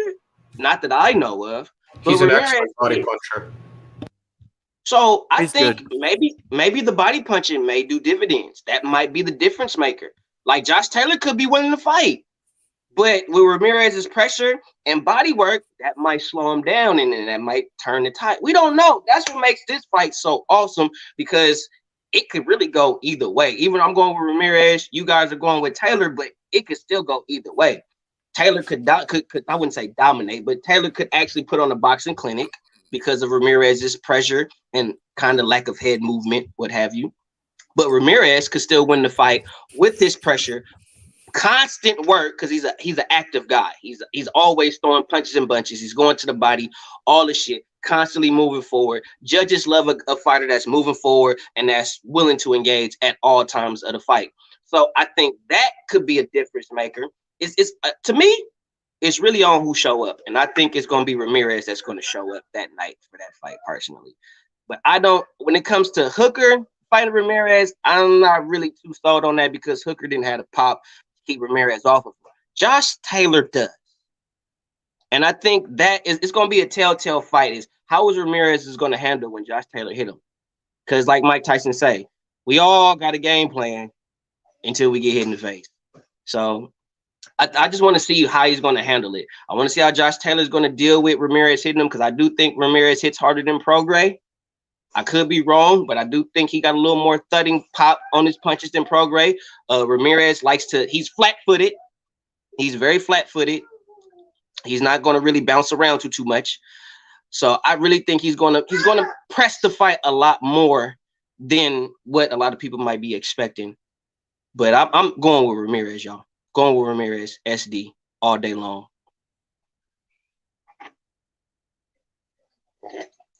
That's pretty funny. I get where you're coming from 100% because I've said it before, but it's funny with boxing fans how we can say like 100% this guy split decision. You know what I mean? Yeah. You're like, I'm rocking with him. One judge thought he lost. Right. It's always that one judge. It's like the AB fight. I felt that was atrocious. AB, you lost that fight. I do not think you won that fight. You haven't. Hell, Jesse Vargas whooped your ass, Adrian. Okay. I still can't get over him getting a draw in that fight. Jesse Vargas beat the tar shit crumbs out of Adrian Broner all day long. So what does Virgil Ortiz do versus Hooker? Knock him the out. That's what he's going to do. I'm not impressed by Hooker like that. He's just a dude that got a decent name, that's fought a decent opposition that they're going to put him in the ring with, and he beats him to make his name look bigger than what it is. It's the same shit they did with Luke Campbell and Ryan Garcia. Same shit. Like, look, think about it. Ryan Garcia, and I'm finna cook him real quick. Ryan Garcia is quick to tell you when you talk shit about him, he quick to say, I beat Luke Campbell. That's his go-to. I beat Luke Campbell. Who is Luke Campbell? It's the same Luke Campbell that got hands and feet put on him by Jorge Linares. That Luke Campbell. That's the Luke Campbell you bragging about beating, Ryan. The Luke Campbell that got the shit crumbs beat out of him by Jorge Linares, who's pretty much a stepping stone in the super lightweight division. Excuse me. Well, he was a champion at the time. I think you should point to Yvonne Mendy, who was not even a world-class fighter. Yeah, him too. He avenged it, so I guess it cancels out. But Luke Campbell is one of those guys who, I mean, he's a multiple-time world title challenger. I think he kind of got jobbed in that Lomachenko fight. Kind of sucks that, you know, he gets a title shot and it's for a vacant title versus a unified pound-for-pound champ. Kind of whack, but, you know, it is what it is. He had his chance versus Ryan, and he wasn't able to execute. So I still think it's a good win, but it's not like it's not like he beat a champion or even a former champion. Luke Campbell's a top 10 lightweight and a former title challenger, but that's about as far as the win goes. He had a good amateur pedigree, but that was at bantamweight. So it's a nice solid win, but he can't be saying I beat Luke Campbell for very long. That'll maybe hold up for the next year, maybe. Yeah, I agree with that because that really frustrated me. Like that's like Tank Davis. We like, man, Tank, you ain't fought nobody. Man, I beat Pedraza. Like that's what happens, though. That's literally what happens.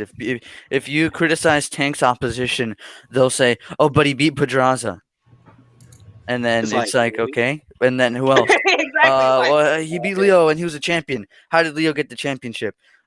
He beat a fringe level featherweight contender at 130 for a vacant super title, as if that makes sense. But right, you know, it was basically like, you know, they planned for Leo to get the title. Latino fans like Leo Santa Cruz. He's a good name. So it was a fight that was guaranteed action, and it was also a guaranteed knockout within a 3-round window in the middle of the fight. Right, because you got a guy who is defensively retarded. Yeah, in Leo Santa Cruz. I mean, great to watch him sometimes. Some fights are kind of whack. Like the Miguel Flores fight wasn't very entertaining. Not a lot of buzz. My only memory of that fight being me watching it, and then the next day seeing while I was going for a walk, and I just saw people were like, man, that fight was weird. That's all I remember. Um, Mm, some fights like the Frampton ones and the Mars were good, but then, like you said, just defensively, I mean, his chin was not going to hold up at 130 versus a puncher like Tank. You no, know what I mean? He's medium to small for featherweight, tiny for 130, no power in his hands versus Tank, who's like a concussive puncher at 130, and right. he has no defense. This was a knockout waiting to happen. Mm-hmm. And it's the thing. Like they constantly hype up Tank is this and Tank is that, and it's like, all right. His biggest win is against a guy. Because right now they're saying Leo Santa Cruz is his biggest win because that's his biggest name. That's what they're saying now. And also I wanted to cook on since we own Tank Davis. Because I'm hearing 1 minute it's at 140. But I believe the fight is going to be at 135. I think they saying 140 just to make Tank look bigger than what he is. But what do you guys think about Tank Davis fighting Mario Barrios at possibly either 35? I heard at first it was 140. That's what I heard. It was going to be at 140. Correct me if I'm wrong. I'm not sure. But I know his next opponent is supposed to be Mario Barrios. So what is it going to be at 35 or 40? Holla at your boy. I don't Probably care. 40. Probably 40. It's a Mickey Mouse fight. The reason he's fighting Mario Barrios is because Mario Barrios is on the same side of the street, quote unquote, and Mario Barrios holds the WBA regular title, which will give Tank the Mickey Mouse claim to being a 3 division champion because he had the regular title at 135 and 140. The best part about him being a regular champion is he's the regular titleist at the same time as there are 3 belt unified champions and undisputed champions. So I'm supposed to go, yeah, who are the champions at 140? Ramirez Taylor winner and Tank. Like, yeah, right, dude. That's it. It's purely for a false accomplishment, and yet at 27, 26 years old, that might be his best win because just the jump in weight class. So I don't really care about the fight. I think it'll be a fine fight. It's a fine opponent. I just think the achievement that's going to come with it, or the narrative that will come with it, I guess, is going to be Yeah, obnoxious to hear. got you. Oh, then we got is this really hold up. Is this really you, Bill? Absolutely. What's Listen, up, Bill? hey brother, shout out to you brothers. I don't mind coming to a platform just kicking it real. If we got 5 people, 10 people, or we got 5,000, you brothers is cooking. Shout out to you guys and everything that you're doing to grow this sport. Mr. Boo Man, you know what I mean? And we got Intangible and we got IBT Boxing Truth, and that's what this thing is all about. So I just wanted to drop by before we get ready to go to tennis practice and just show some support, my brother. Hello. How's it For going? sure, for sure, for sure. Yeah, well, Appreciate you, Bill, for sliding in, man. Thank you for coming through, man. God Absolutely, bless you, man. It's man. it's it's an honor to have you. We Yeah, cooking on what's going on in boxing. I say boxing is dead. I feel like you can understand where I'm coming from when I say that. I don't say it as a whole like the sport is dead, like it's just going to shit. No, mhm. what I'm saying is the big marquee fights. Your son fight Tiafimo. Ain't that a big fight?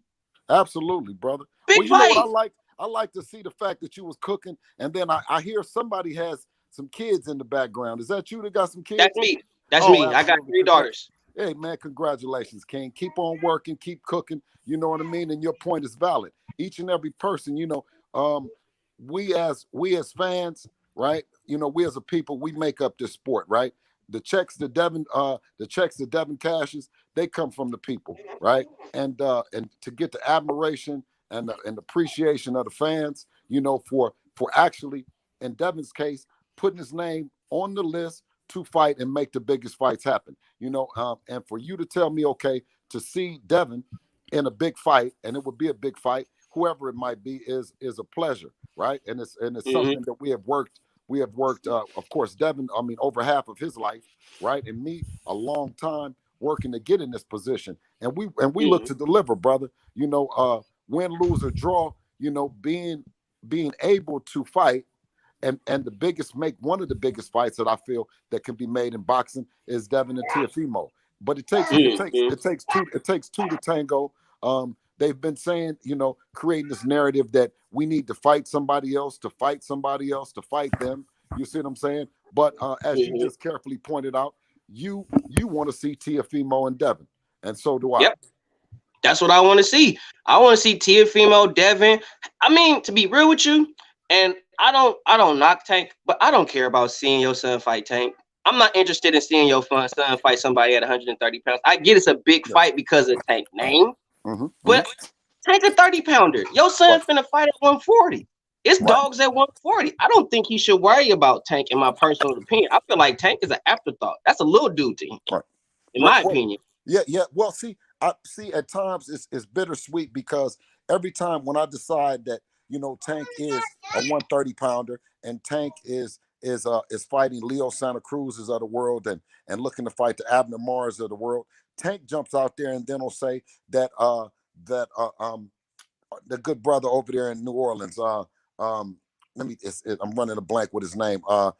Regis Progress. Regis Progress being a bum. We know that Regis Progress ain't no bum. He's a tough 140 pounder that can quite possibly step up to 147. So when he talk about the likes of Regis Progress and Mario Barrios and all those guys, then when you talk the talk, you got to walk the walk. So in that sense, I say, well, damn, Tank, because it's not like he makes 130 easy, right? So then when he talks about fighting, you know, the interim champion Ryan Garcia, and Ryan Garcia opting out instead of negotiating a fight with Devin Haney, chooses to fight Tank Davis. Then I have to kind of include him with the big boys, or I should say the bigger boys, right?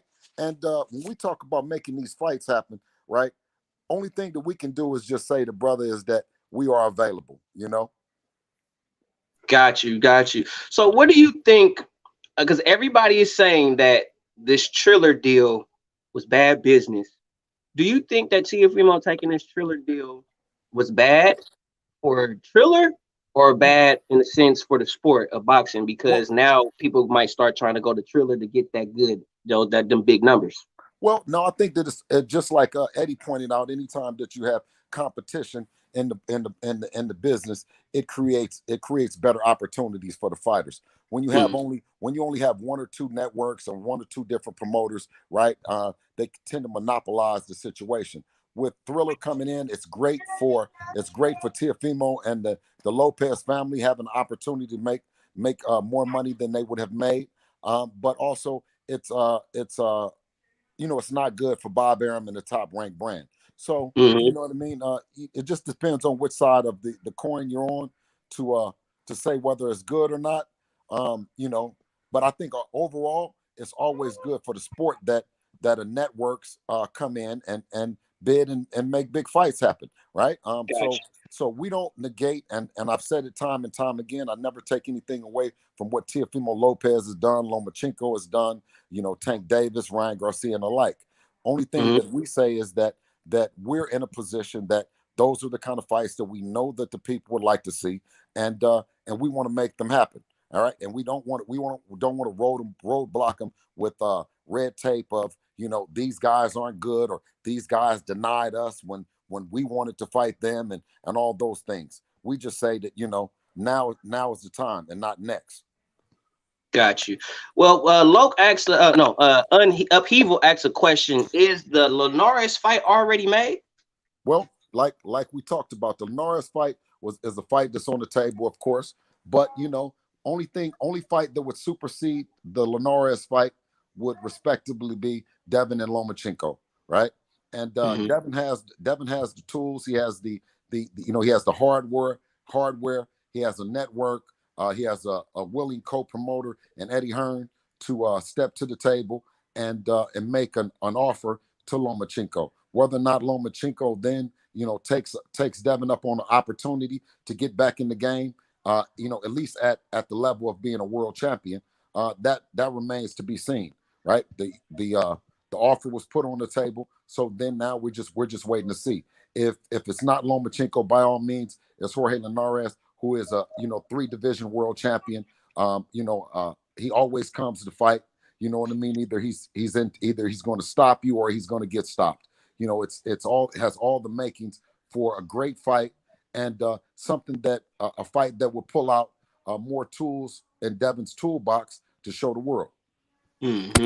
So, Yeah. who is training Devin? I'm gonna let you cook in a minute, IBT. I just want to All right. ask, who is training Devin right now? Well, we still have our same team intact. One thing that I wanted to do to Devin, I wanted to afford Devin the opportunity, right, publicly and not just privately, because he's my son and he's a loyal son, right? But what I Yes, wanted sir. to do was publicly provide him the opportunity, and I know as having kids, is that you want to raise them to be independent. You want to Yes, raise them sir. to be bosses, right? And that's what I have in Devin. So what I wanted to do was publicly give him an opportunity to have other trainers, solicit him. Trainers solicit him without saying, "Okay, I don't want to cause a rift between your dad," or "I don't want," Mm, things of that nature, right? So I let the world know that he's the boss, and the decision that he makes, whichever it is, that we're going to stand on it. And as of yet, hmm we're in the work. We're in the gym working hard every day, just as we've been working and just as we've been doing. I don't think it was anything that necessarily was broke that we needed fixing.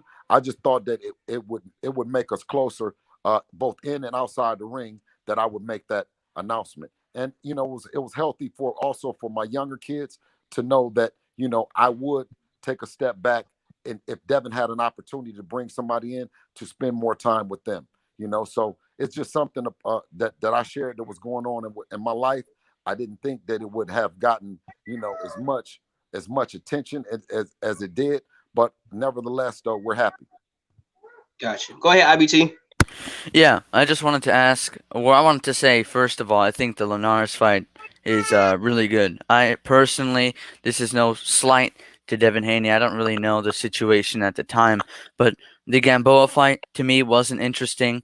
I thought Gamboa and Tank looked poor in their fight, and I thought Haney looked average, I guess, in his fight versus Gamboa. I didn't see anything spectacular from either fighter, and I just don't think that the fight that Haney fought and the fight that Gamboa fought allowed for that to happen stylistically and strategically, right? I feel the complete opposite about an opponent like Linares. I think Linares is far more qualified. I think he's a top 10 lightweight at the moment. He's a two-time former lightweight champion. He is the type of opponent that I think will challenge Devin Haney and, as you said, show us his full skill set that he can display.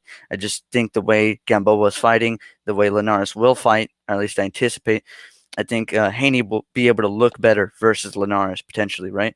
So I wanted to ask, you've already stated that Lomachenko would be the other option to supersede Linares, but if it weren't to be Linares, would it be a Ryan Garcia? Would it be a Javier Fortuna? How are you? I don't know why Haney has two mandatories, but is there why are you guys allowed to have a voluntary instead of the two mandatories? Have they not opted to activate their mandatory status, or what's going on with that? That's a great question, and I appreciate your energy, and I respect your opinion as well. Ryan Garcia fought the Eliminator. He fought against Luke Campbell, and he fought to become Devin's mandatory. Right? If he doesn't activate his mandatory, Linares, who stopped, well, did he stop Luke Campbell or did he just beat him? He He, won by he split beat Luke decision. Campbell on Okay, points. Yeah. okay, he beat Luke Campbell, right? When we believe that uh, Luke Campbell and Ryan Garcia, Ryan Garcia was given so much praise for the Luke Campbell fight, right? In terms of being a major step up, and they were saying that Devin hadn't stepped up. When we talk about Jorge Linares, we talk about Jorge Linares, who actually dropped Lomachenko. And anytime you drop a champion like Lomachenko, who had never hit the canvas, right? That says a lot about him as a fighter, right? Yeah. We feel like that the people, and also Eddie Hearn, right, feels that Linares poses the more problem for Devin, right? He also feels that the name that he has, and accomplishments that he has, and the skill set that he has is the kind of fight that will bring out those tools for Devin to see. No, we don't take anything away from Javier Fortuna and what Javier Fortuna brings to the table in terms of being a rugged opponent. I just tend to say that Linares is the opponent, right? We've negotiated with Linares, and if Linares doesn't, if Lomachenko doesn't happen, we've already have a deal in place for Linares with the in mind that 90 days from there, 90 days from that time, it will be Javier Fortuna. So And Javier ain't ducking, right? Because I swore Javier was ducking y'all like the plague. Uh, what his promoter did say on shout out to the Boxing Voice and spoke on how many times that we've tried to get Javier Fortuna all the way from the WBC tournament to actually petition Javier Fortuna even for the world title, right? When Devin came back from shoulder surgery. This is everything, all that is documented. What I want to do is not focus on Javier Fortuna right now, but focus on the opponent that also Bob Arum said was a quality opponent that would give credence to him putting the Teofimo Lopez fight together. And he says that's Jorge Linares. So, we're trying to remain focused and at hand with making the Teofimo Lopez fight happen.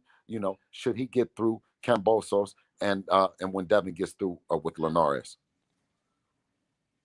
yeah, so just to make sure, I thought that it was Ryan was the primary man. Is there like a primary, secondary, mandatory? Because from what I've heard, it was that Ryan was the primary because he won the eliminator and then Fortuna afterwards, right? So Absolutely. is it just the fact that it hasn't been mandated yet? It would be mandated after the Linares fight.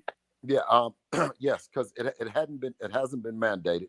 But like I said though, we're looking to make the biggest fights happen, the best fights happen, that of course that the people feel that bring and pose the most opposition, right? We don't take away anything from the guys, but we know that Linares is a more qualified opponent than Campbell. Yeah, I agree. I mean, he's more accomplished. He beat Campbell. The only thing I would argue is maybe Linares is less durable, but I agree he's a better fighter and he's more accomplished. So like this is the type of fight I was looking forward to seeing with Devin Haney. Before it had been in discussion publicly in terms of like on Twitter and stuff with Linares. I was saying that Linares is the type of fight Devin Haney needs because we know he's a back foot fighter. He's a more defensively oriented fighter. That's why I felt like Gamboa wasn't a good suit or wasn't well suited for him because stylistically I felt like the fight would just be a shutout or a late stoppage, and it happened to be a shutout, and people were disappointed with that. I think Linares, stoppage or not, we'll be able to see a better fight, and we'll be able to see more out of Haney. So, we know the tough and rugged and punching, punch like a mule, Tank Davis, you know what I mean? Who I think out of all of his opponents, I mean, I think he stopped everyone but one, I believe. yeah, all right? but one early in his career. And the one was early in his career. And then you talk about Gamboa, who has to have he has to not be as chinny as they say, because the only guys that Gamboa has lost to is Devin,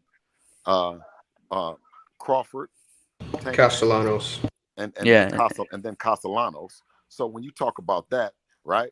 I mean, you talk about being in pretty good company, right? In terms of beating him, right? So we catch a lot of flack with it, but when you talk about a high IQ that Gamboa has, right? Being Olympic gold medalist and I think 2 division world champion, right? One. Yeah. We say that we've now moved unified. on. Yeah, we said that we've now we've moved on. You know what I mean? We put that victory in the bank, right? And then just made ourselves available, right? When you talk about Gamboa, who does have the skill set to give Tank 2 black eyes in the fight, right? And to go 12, right? It's definitely something there, right? And they need to put some respect on Gamboa's name, man. Right. Well, they need to. They need to, because Gamboa went life and I mean, come on now. Gamboa only lost to mostly marquee name fighters. And I keep telling people all the time, now excuse me for cutting you off, Mr. Haney. I hate when people shit on Gamboa, because Gamboa fought Tank Davis for multiple rounds on a torn Achilles. Okay, it was proven that his Achilles was torn early, and he still kept fighting. I don't know how many fighters are going to fight on a torn Achilles, and you got a thudding, concussed puncher like Tank Davis hitting you too. So my Achilles is torn, and I got this dude hitting me like a Mack truck. I don't think I want to deal with that. And the fact that he kept fighting through that, and it took 12 rounds to finally get him to say F it, I give the man all the heart in the world, all the credit in the world. You know what I mean? And everybody was saying how Devin Haney was supposed to knock out Gamboa, and he didn't knock out Gamboa, and his power is suspect and all that. Why can't Gamboa just have a fucking chin? Why I can't mean, he have heart? the chin he claims is that Gamboa has been dropped 16 times in his career. Yeah, it's not so much. I mean, it was him losing by knockout. And that's changed with the Haney fight. Like I said, I just think he fought very negative. Haney's not an offensive front foot fighter. The claims of chinniness are, as Intangible said, he's been dropped 16 times in his career. I mean, even before he ever fought Crawford, when he was at 126, he was losing. He was winning rounds and he was winning fights by knockout, but he would get dropped early in the fight, or he'd get dropped in the middle of the fight, and it's a bit of chinniness, and it's a bit of just how he used to fight. He used to fight with a little more reckless abandonment. His balance wasn't really there. But even with that chinniness, we still saw him see success at featherweight. It wasn't until he moved up to 130 and then 135 ultimately that we started seeing him capitulate and decline in his career. Right. Absolutely. And that's a great great point, IBT. But when you talk about that, and you talk about the 16 times that he got dropped, he got back up and knocked the other guy out. Or you talk about in Tank Davis, him getting dropped and then getting back up and giving the black eyes. What you talk about Devin is you got home run pitchers. I mean, you got home run hitters, and then you got close shutout pitchers. You talk about pitchers that come in and completely shut you out, right? It's just part of the game, and styles make fights. And I had a discussion last night about, well, you can't choose both. If the style that you like is the fighter that's knocking people out and doing the things that he's doing, then eventually you put that fighter in with the guy that doesn't let those things happen, and then you see what it makes for a great event. But I mean, I'm sure it's called great matchmaking when you're constantly putting a fighter in front of a puncher, right? That you know that the puncher knows that he's going to be right there to get punched. Those fighters last as long until they're put in front of a pure boxer, right? So it's just a matter of styles making fights. And Yeah. I have appreciation for every style, but fortunately you can't be. You can choose a style, you can choose something that you work on that, right? And you develop that, right? And then it's always somebody that'll say, okay, well, I like this other style, right? So, it's just a great time to be in boxing and a great time to be in the Devin Haney business. Yeah, agreed. I do think that Devin, I've been looking at Devin. I stay watching your son train and shit, and I do be taking little shit that he do, and I apply it with my own training. He looked big for 35.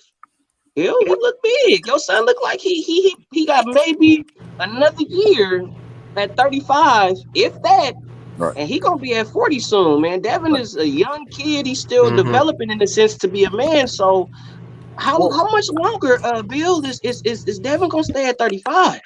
No, that's a great question, brother, and I appreciate it. But what happened is that initially you have a young kid, a teenager, right? And then who's fighting at 35, right? And then Devin transformed from a teenager with not a whole lot of maturity at the dinner table to then becoming a grown man and a world champion, maturely eating the things that he's supposed to eat as a world champion. Because before that, he wasn't eating as a champion. He was working out as a champion, but he wasn't eating as a champion. So now, as a mature adult, right? And he's buying his food. You know what I mean? He has a big house, refrigerator, all the stuff, and he's buying now the food and eating as a world champion. His last fight was our best weight cut, right? The weight came off. The weight came off like butter. He was, it was good. So it's right now about making the fights happen at the 135 that can be made, right? And if not, then of course we go up to 140, and and that's where the fights are. That's where that's where he'll be fighting if we can't get the Gotcha. fights we want at 135. A Gotcha. little question about that. If Devin Haney were beginning to struggle to make 135, would you speak about that publicly, or would you kind of just keep it behind the wraps until you were ready to announce a move up? Um, well, both. We would share it. That you know what I mean. How tough it is. I'm sure Devin. He shared everything else. You know what I mean. I think the only thing that we probably won't share is injuries. Because we Injuries, had yeah. because we caught a bad break in the sense of Devin shared that he had the shoulder surgery, and we didn't petition, or we didn't ask to be champion of recess. We were put on champion of recess. So I don't Yeah, think that we'll share any injuries. yeah, I heard yesterday on Punches, right? You were talking about that. Yeah. And I can understand that perspective with injuries. So I was just wondering about the weight as well, right? May I ask from your perspective as former trainer of Devin Haney, and obviously you've been in boxing for quite some time now, right? With Jorge Linares versus your son, what do you see that Linares not necessarily can do well, but what are some things that you'd be willing to share on what you like about that fight? Because I like that fight for a couple reasons I've already stated, but I wanted to know what your perspective was on it as someone more heavily involved, obviously, with the actual making of the fight. Well, at this level of play, all these fighters have different skill sets. They have different things that they bring, and it always gives Devin an opportunity, whoever he's in there with, to mature and to grow in the ring. He's still a 22-year-old, baby in comparison to the sport and comparisons to those guys. So I always see things, and even in the Gamboa fight, I was able to see things in him grow. We want more, of course. You know, and whoever it is, right? Right now, it's all about um, his next fight, right? That's what we're on right now. We can't look at anyone else. We're looking at Linares and Lomachenko. So Thank you. if with Josh Taylor, Jose Ramirez fighting for undisputed, and possibly the winner is up and coming for a fight with Teofimo Lopez. Hence, Devin Haney moves up to 140. And if he doesn't get the Teofimo fight, if you guys don't get a Teofimo fight now, and he moves up to 140, how are you thinking about campaigning at 140? What are some fights that you possibly could be looking at? Not trying to think too far ahead, but I know you guys are looking to fight at 140 if you can't get anything done at 35. What are some marquee opponents and or fights you're looking at possibly to make at 140 pounds? Um, 140 pounds, like I said, right now, bro, we do have Jorge Linares who's stepped up, right? We have him, he's ready to sign, and Lomachenko, but like 140, I'll definitely come back and discuss the 140-pound division after this fight. But right now, you know what I mean, we are 100% focused and looking at Jorge Linares, who we're looking at Jorge Linares, and the only reason that we shifted our look from Jorge Linares to Lomachenko is because Devin and Lomachenko had their infamous, Twitter exchange. So that's pretty much it. And how close are you to possibly? Because honestly, I want to see that. I want to see Devin versus Loma. Even I think Loma need to move back to 130 pounds. I think he could do a lot more at 30 than 35, but that's just my opinion. But how close or how plausible is it to make a Devin Haney versus Lomachenko fight? Like, how realistic is that? Well, listen. I did my due diligence just as Devin has instructed me to do, was to reach out to the team, reach out to Lomachenko's manager to try to make this thing happen. Also, talk to our co-promoter and Eddie, who Eddie has also talked to Aegis Clemus as well, and it's just to my knowledge that it's a 7-figure offer that's sent over to Lomachenko. So I mean, that's all that we pretty much can do. But Lomachenko is a decorated champion, pound for pound guy. That you just give it enough time, you show a little bit of patience, right, and waiting to see what he's going to do, because this is about as far as we came to actually getting him in the ring, is him coming out and saying publicly that he would be ready for Devin in May, right? Prior to that, it was a matter of Lomachenko saying, well, who has he fought? He needs to get a belt. You know what I mean? We heard everything else, but he would be ready for May. So once we heard that, we knew that would supersede and take precedence over anything else. And now we're just being patient, and we have our fingers crossed, and we're just waiting on them to respond. Okay. What is it, this myth surrounding with Devin Haney pertaining to him not fighting nobody, but at the same time he's literally called out all the smoke, and yet we hear a lot of these fighters, and Chance Crawford is another fighter that gets that rep, that he hasn't fought nobody, but yet and still he's called out everybody, he's looking to fight everybody, he's came forth and said he wants to fight everybody. Why do you think fighters in the 35-pound division are somewhat kind of blackballing Devin Haney, like they're not trying to fight him? No, actually, it's not that. In the WBC rankings, Devin fought everybody in the WBC rankings to get to the position that he's in. He's held every belt in the WBC. Antonio Moran was ranked in the top 10 in the WBC. I think who gave Pedraza hell. Went 12 with Pedraza. Alfredo Santiago, undefeated fighter. Zaura Abdullaev, undefeated fighter. All these fighters were on our side of the fence. Nakatani, Kome, and those guys weren't in the WBC, right? We're talking about Teofimo Lopez, Javier Fortuna. They were ordered in a tournament with Devin in the WBC tournament. We signed up. We said, okay, good. We're in the tournament. We never went anywhere. Teofimo Lopez famously said, that he was going to go an easier route and with the IBF and fight lesser fights to get to Lomachenko, which turned out to be true, right? He ended up getting to Lomachenko going that route. But when you talk about being in the WBC, Tank was also put as a number one in the WBC to Devin Haney, right? And then Tank decided to not fight Devin Haney for the WBC belt, but then ended up fighting for the WBA junior belt. So when you talk about that, you got to know that the position that Devin is in and ranked in the world. You would think that the number 1, number 2, and number 3 fighters in the world would choose to fight the number 4 ranked lightweight in the world in Devin, right? Because number 1, you have Teofimo Lopez. Number 2, you have Tank Davis. Number 3, you have Vasil Lomachenko, and then you have Devin. So it's not about them wanting to fight a fighter that's ranked under him, right? You want to fight him because of his ranking and his position. You see what I'm saying? So Gotcha. So like I said, I never talk bad about the fighters, right? I always think that it's something great about those guys, but I just know that there's something special about Devin, right? I mean, when you talk about him and the all the infamous times that he had been in sparring with the who's who of Hoodiesville, right? You talk about the times that you've actually seen him in the ring, right? We don't take punishment, right?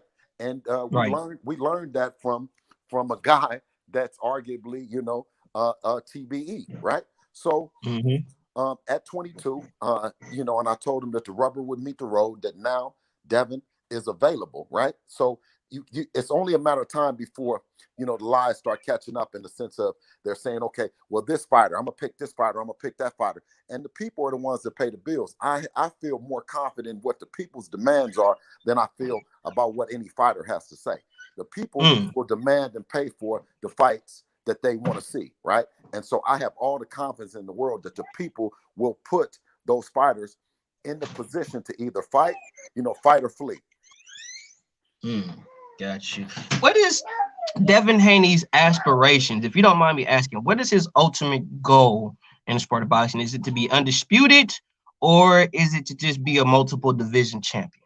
Well, his his goal, and then you can one day, get him on here, and then you can talk to him. But as far as my knowledge is, he's always been consistent with saying that he wants his name to be mentioned with the greats. He wants to be known as a fighter that put it on the line each and every time. You know what I mean? So when you talk about a Jorge Linares, who's a great fighter, not to take anything away from him, but for Devin to be getting paid good money to fight Jorge Linares and to be 22 years old, to then say, okay, Linares is cool, but if Lomachenko, you want to get it, we can get it on right now. I think that's a hell of a thing for a 22-year-old fighter to do, to put all that he's accomplished on the line against a hungry and veteran and well-decorated champion in Lomachenko. I just think that it's something that we as fight fans should applaud. And I think that he listens. I'm listening. You hear me on the ground in the YouTube community. We listen to the people, right? And Devin also listens, and I think everyone does as a whole, as a boxing community does. I just think that we kind of respond more to what the fans are calling for than a lot of other fighters, right? Right. Sometimes fighters say, you know what I mean, they don't care, and you're going to listen to what we're doing and all that stuff. I disagree with that. I know wholeheartedly that the fans and the boxing community are the ones that really and truly write the checks. Got you. At least somebody noticed it, because we was just talking about it. That was part of the reason why I made the stream titled it "Boxing is Dead." It's not because the sport is literally dead as a whole. It can never die. It's boxing. It'll never fully die as a whole. It's always going to be fights going on. That's why I got my boy IBT and Intangible keeping me honest, checking me on little stuff like, hey man, it's a fight coming up. We got Chocolate Tito and we got fights coming up this weekend. Boxing ain't dead, but I don't mean it in a sense of as a whole. I mean, like with the big fights, the super fights, the Devin Haney's, the Lomachenkos, the Teofimos, the Devin Haney's of the world, the Tank Davises, the Lomachenko fight, like big name marquee fights. Bill, you know the game. You remember when the big fights used to happen? You remember every time Mike Tyson had a fight, it was barbecues and parties and all that. They're not doing that no more with the fights. You ask people about a big fight coming up and they like, UFC? So, and I'm like, it's not the same energy for boxing as it is for other combat sports, and I don't like that, and that's because of the lack of big name fighters like your son fighting other big name fighters. And I think when you got a guy like yourself and Devin who's trying to make these fights happen, I applaud you guys, because that's what we want to see, and that's what we want to pay you guys. We want to give you the money to see your son fight Loma. We want to give you the money to see your son fight Teofimo. So why we can't give it? Why we can't get it? If we the ones paying, and that's what we asking you for, why we can't get it? But then we go over to the UFC, and Dana White hears 10 fans say we want to see this fight, and guess what? The next UFC fight is happening. So I feel like we need more of those marquee fights. We need more Lomachenko, Teofimos. We need Teofimos, Devin Haney, Teofimo, Tank Davis, Loma, Shakur Stevenson, Tank Davis, Gary Russell. Like, we need more big name marquee fights to catapult the sport of boxing. This one big fight a year shit, come on, man. Well, I think that they did a great job with the UFC, right? And I had to learn more about it, right? I went into it and looking at it, okay, I'm looking and saying, okay, this guy here is going to knock this other guy out. But then I learned to appreciate the grappling and the ground game and the submissions and all the other stuff that makes up that wonderful sport of the UFC, right? So it's a combination of different styles coming together, right? And then you getting explosive fights. You're getting tremendous fights. When you talk about the style that Devin has, and you talk about another fighter in Shakur, these style of fighters, right? They come around every so often, right? You have traditionally more fighters that comes around that's more like Teofimo Lopez than a Devin Haney. You know what I mean? So traditionally you get a chance to see and judge it and make the judgment as what's right as what you've been seeing, right? So as time goes on, we look forward to, proving and earning the trust and earning the admiration of the fans and both respect, and I think the respect comes when the fact of that you have two fighters in Lomachenko and Teofimo Lopez, they're on the pound for pound list, right? And when we say that, Devin will fight him, right?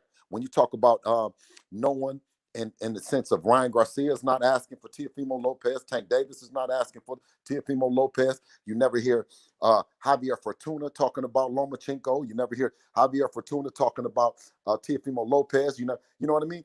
But you have Devin, who talks about all of them.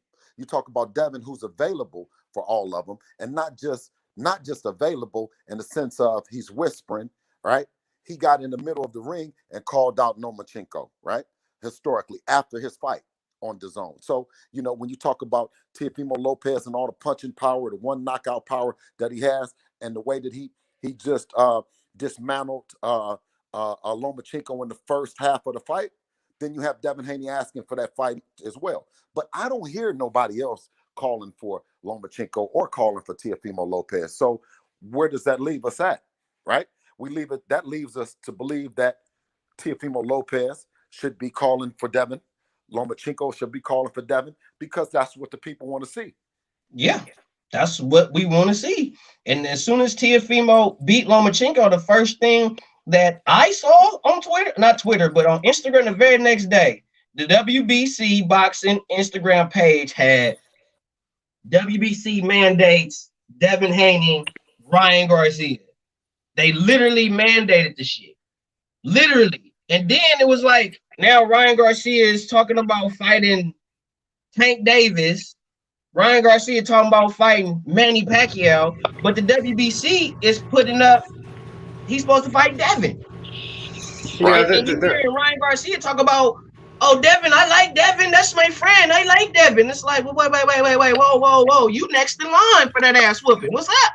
yeah. I mean, there's really no excuse for them not to fight Haney next. I mean, anybody who's dismissing Haney and saying that Teofimo is undisputed is being intellectually dishonest. Haney is the WBC champion. IBT. Last night, after I left off and you had Teofimo Sr. come on, did Teofimo Sr. give you any kind of indication that he wanted Devin Haney after Kambosos? I mean, I didn't catch the whole live stream. I was kind of getting annoyed with Rapstar, honestly. But the time that you watched, because I taped the whole thing, right? And I taped the whole thing to show Devin because I knew that Devin was asleep. But I didn't hear any time that Teofimo Sr. says that when he gets through with Kambosos that he wants Devin Haney. I heard him say that he's not looking back; he's looking forward. Yeah, I mean, we've been getting conflicting messages from the Teofimo camp. At first, it was Haney needs to, or not Haney specifically, but everyone needs to earn a shot at Teofimo. And then it became that he wanted to fight Haney next on DAZN. And then there was the whole complication with Kambosos and the purse bid. Now he's on Triller. And then now again, we're hearing that people need to earn it. So I'm not quite sure what angle they're going with. Right. Which is the conflicting, it's always been conflicting, and it's been a bunch of flip flopping to the people. What we've been consistent about is saying is that Teofimo, you're a wonderful talent, you're a hell of a fighter. The people love you. The people love Devin. Right. We have history, and we think that it will make a tremendous event, and that's all that we pretty much can say. And that's what I mean. I stand on that position. I'll argue more about what Devin is than ever arguing about what another fighter isn't. I respect that. I received that. So, with that being said, bro, I got to call it a day. Yes, I want to thank everybody. Listen, this was so smooth, man. I appreciate it, and I appreciate you for having me on, right? And all good. And not I just appreciate you for having me on, bro. I look forward to it. It's all good, man. Just let your son know he's more than welcome to join the panel. And just let you know, I'm a West Oakland, California Acorn Project native. Oh shit, y'all didn't. So that's another reason why I big y'all up. Town business over here. You feel me? Hey man, shout out to the Acorns and man, that West Side. I'm off of that East Side, but we Oaklanders. You know what I'm saying? And I appreciate what you're doing. I don't get a chance a lot of times. I love the fact that now I'm connecting with my roots in Oakland of guys, Ego and you and town business and guys that are actually out on this pavement doing the sport. But one thing that everyone should know about Oakland is, you got to earn it. Ain't nothing about just giving it. You know what I mean? We not just, nobody is riding nobody. You know what I mean? And our purpose and our thing was, okay, just like with the town, right? Is go out to town, right? If you got to take the town in you, but go out to town, you know what I'm saying, and get on and come back. So we're looking forward, man, to coming back and having that big show and put on for our city, man. I appreciate you, brother. All good, man. I appreciate, and I'm still looking to come to Vegas for that session. Don't think I forgot. I'm getting in shape right now because I know your son is in shape. I'm not finna come up there with no bullshit. I'm gonna come up there and try to get that man some work because I know he gonna give me the business. But it's Hey, all listen, good. Like I be telling people all the time on this YouTube shit, man. When I start sparring the Devin Haney's and the Shakur Stevensons, then y'all gonna put some respect on my name in this YouTube shit because I really get out here and I really do this. I'm not trying to talk about it article for article or interview for interview. I'm really trying to get in there and spar these dudes and really see who these guys are as a human being and a person. So when I come on my platform and I start talking about these fighters, I have a very good, personal impression of these dudes. And people will know that I'm speaking the real truth because I spar with Devin Haney. I spar with these dudes. So you know what I'm saying? So that's where I'm trying to be at with my channel because I really get out here and do this. I know you know who Paul Wade is at Third Street Boxing Gym. I know you know who that is. That's Paul who Wade. trained me. Yeah, Okay, Paul Wade. okay. That's who Shout out taught to me how to yes. box. Yeah, well, shout out to Paul, man, and everything that you guys is doing, brother. And keep working at Yeah, it, King. And once you come up here to Vegas, man, hit us up, man, because we definitely gonna give you an opportunity to get in there with Champ. Okay. for sure, All right. Bill. I All right, brother. appreciate you, bro. All respect. All respect. God bless Blessing on you. top of blessings, man. As always, to everybody, man. Y'all stay safe out there, man. And I appreciate you, fam. You too. Have a good For one. sure. I want to thank You have a good one. Thank Intangible. you. IBT, I want to thank y'all for coming on, bro. And IBT, bro, I appreciate you for always keeping a brother honest. I need more people like you in my life. Yeah, I appreciate you letting me on the panel. Oh, bro, y'all always more than welcome to come on, bro. Always. It's never an issue. Love your opinions. I love your boxing knowledge, bro. It's always a pleasure to share the panel with y'all. You're always more than welcome. From Intangible, he even stayed on longer than he wanted to. He said 30 minutes. The man been on here damn near the whole 2 hours. So, man, I appreciate you, Intangible. I don't want to hold you too long. I know you got to do your schoolwork and shit. So, man, go handle your business. Come through anytime, Intangible, bro. Got love for you. Love your boxing knowledge. And more than likely, after this fight, if I want to tune in for the live, we gonna cook on that shit too, man. Yeah, sure. I'll join if I can. No problem, bro. Thank you guys for coming on, bro. Shout out to the whole chat, the panel, man. God bless you, bro. We out. Yeah, peace. Yeah, peace out.